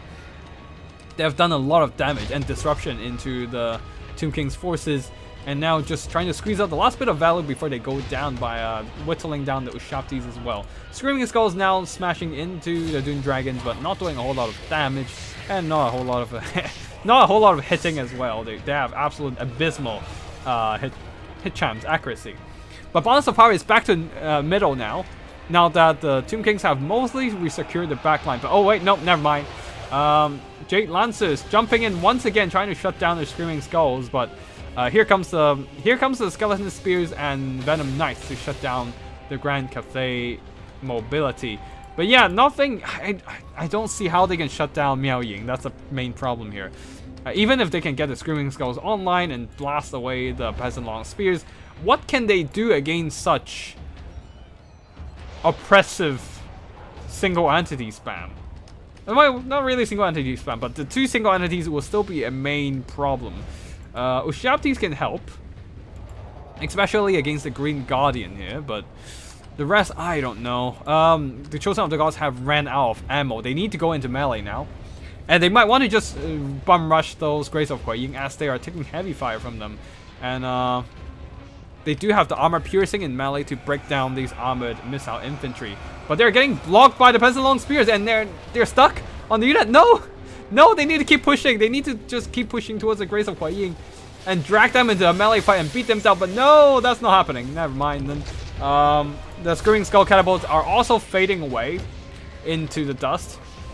And Ushaptis are not firing at the Green Guardian. They need to fire at the Green Guardian. They have enough range to avoid that missile mirror redirecting aura. But alas, they are not shooting at the enemy construct. Instead, wasting their shots onto freaking Skellies. No! Shoot the Green Guardian. Kill it. Oh, and that's what happens when you don't kill the Green Guardian. A regrowth is coming in. Yep. I think that's GG for the Tomb Kings at this point. The Grace of Kuei Ying also managed to shut down those Ushapti, the Chosen of the Gods. While the two single entities are just gonna duke it out. Oh, Missile Mirror and the Ushaptis are killing themselves from the missile redirection. And yeah, I'm gonna keep this fast forward now as the Ushaptis are just gonna kill themselves with one final volley from the missile mirror. And oh wait, no, it's not even the missile mirror, it's just the Green Guardian being close enough to reflect the missile back at them. Miao Ying is losing quite a bit of HP from the grind though, but one regrowth, nothing can be dealt with one simple regrowth. And with the Venom Knights, they're bravely fighting till the end, but that is it. With only Chaff left, there's no way the Tomb Kings can outgrind the two single entities here, and they can't really afford to send units over and capture the point. So yeah, it is pretty much just Katep trying desperately to grind it out, not successfully though. Very unsuccessfully though, and that's gonna be GG. As we see Army losses hits Tomb Kings. And looks like Race will be getting a full win, 4 winning streaks in a row, and securing the champion, the throne of a champion in this Regiments of Renown tournament with Grand Cathay.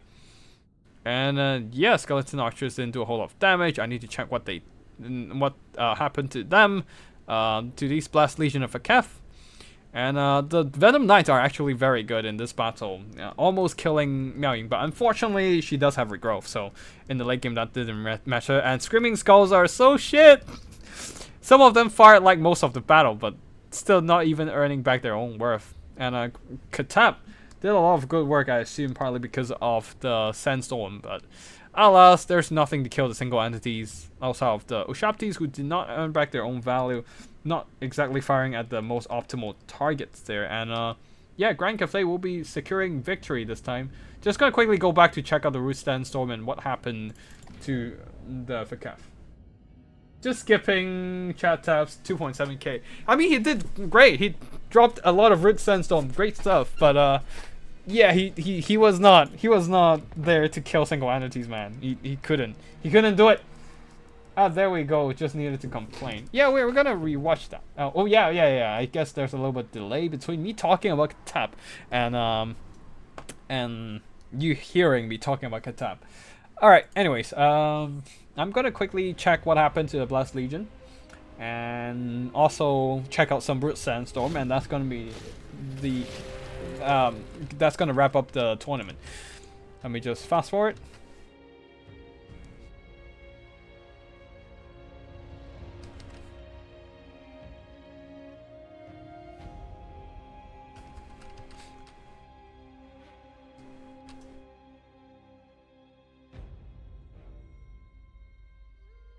Fast forward.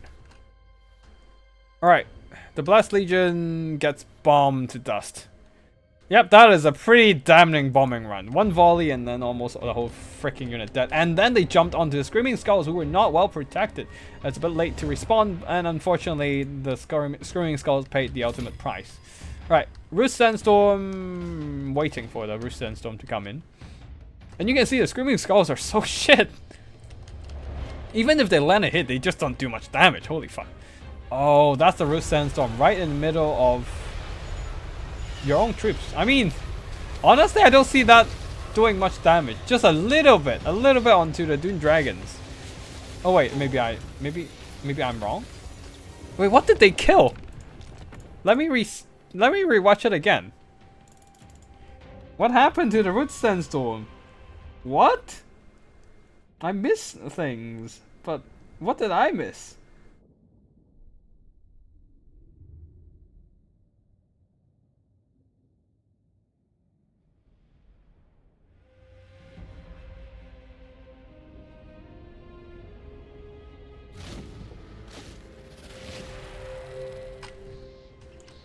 Alright, fast forward again. Let's not miss this time.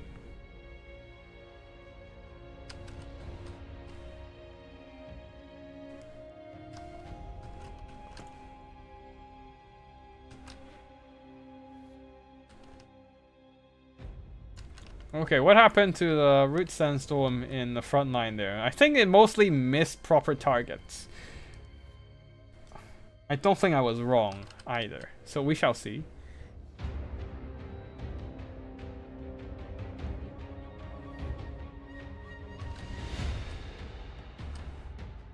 Now the Dune Dragon's coming in, and oh man, the Grace of Quaying did so much work in this battle. Alright, Risk Sandstorm coming in anytime now. Sandstorm. Alright, here's a Sandstorm, and they didn't really do much here. It just went straight to the side. And the Dune Dragons went the other way. It's like, oh yeah, we were gonna go each on our own way. And yeah, that was unfortunate. I think that was a bound Sandstorm. This is the actual proper Sandstorm. And that lasted a lot longer with the overcast, I think. Did a lot better. But yeah, still not saving those Ushaptis because it was on the Bandits of Silver Road instead of the Grace of Quaying, so that was unfortunate.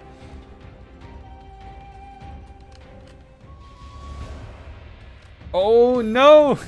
They were shooting themselves with the Missile Mirror. That is the dangers of fighting Cathay. You always have to be aware of Missile Mirror because one, you're wasting ammo on yourself, and two, you're doing damage to yourself. Good news is that these are Ushaptis with Great Bows with scatter shots, so they don't do that much damage with the scatter shots on their own selves. But yeah, bad news is that you wasted the ammo, then yeah, that was not ideal.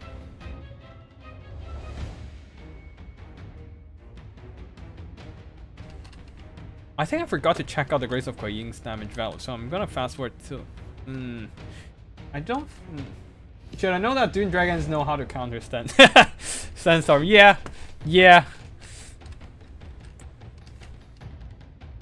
But honestly though, Dune Dragons doesn't sound like a Chinese name. Like Righteous Lances of Waging sounds like a Chinese like unit name. Dune Dragons does not. Especially like in the Chinese history, like there are very few units that are good at fighting in a desert, like because like Chinese history, mostly we are fighting in like plains or hilly areas, or like basically desert is more like a foreign territory occupied by other countries, by other well, ethnic minorities. I think that's probably the right word.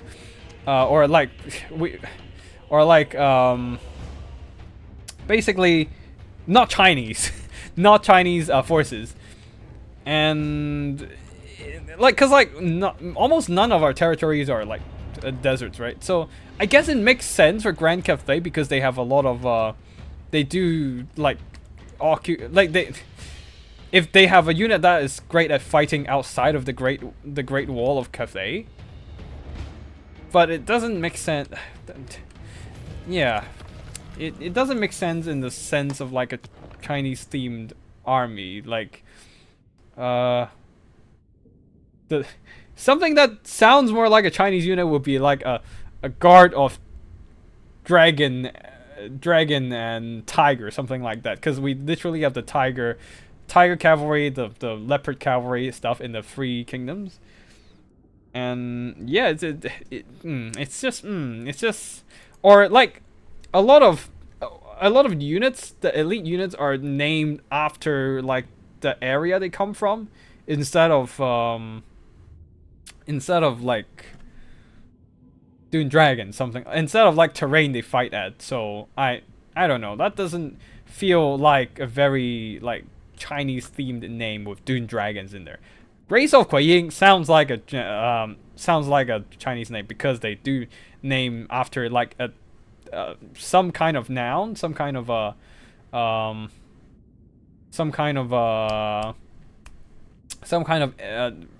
place. Righteous Lances of Waging definitely sounds like a Chinese name. I can kind of like translate it in my mind into what a Chinese name would sound like. But anyways, shit. I think that is it for our stream for the day. Oh, fuck. Did the stream connection got botched again? I hope it didn't. But yeah, anyway, that is it for this stream. Actually, yeah, Grace of Quaying should get a shit ton of value this game. Yep, they did. Same goes for the Empress Crowman, who did a lot of great disruption work. And yeah, I think that mostly it's Grace of Quaying doing all the damage here. And Red Sandstorm did a lot of solid damage as well from Katat, but alas, it is a rough one for the guy. It is quite rough for him.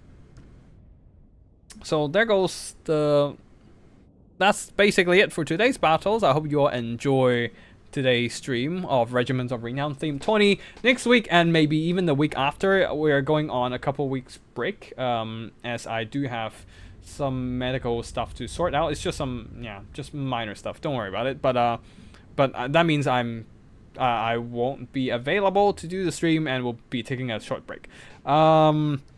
So yeah, that is it for today's stream. I hope you all enjoy the rest of the week, and I'll see you all in a couple weeks time, maybe 3, maybe 2 weeks, we'll see. And yeah. At the meantime, I do have some videos that I recorded. I'll be uploading them and doing some battle replays and stuff. So yeah, you'll be still hearing my voice if you miss me. You'll still be hearing my voice on the channel. And yeah, other than that, that's all for today. Congratulations to Raced for winning the tournament with the Grand Cathay army. And yeah, that's it for today's battles. Hope you all enjoy the action, whether you've been playing in the tourney or just watching on stream. And I'll see you all in the next one. Tactical Lich signing out.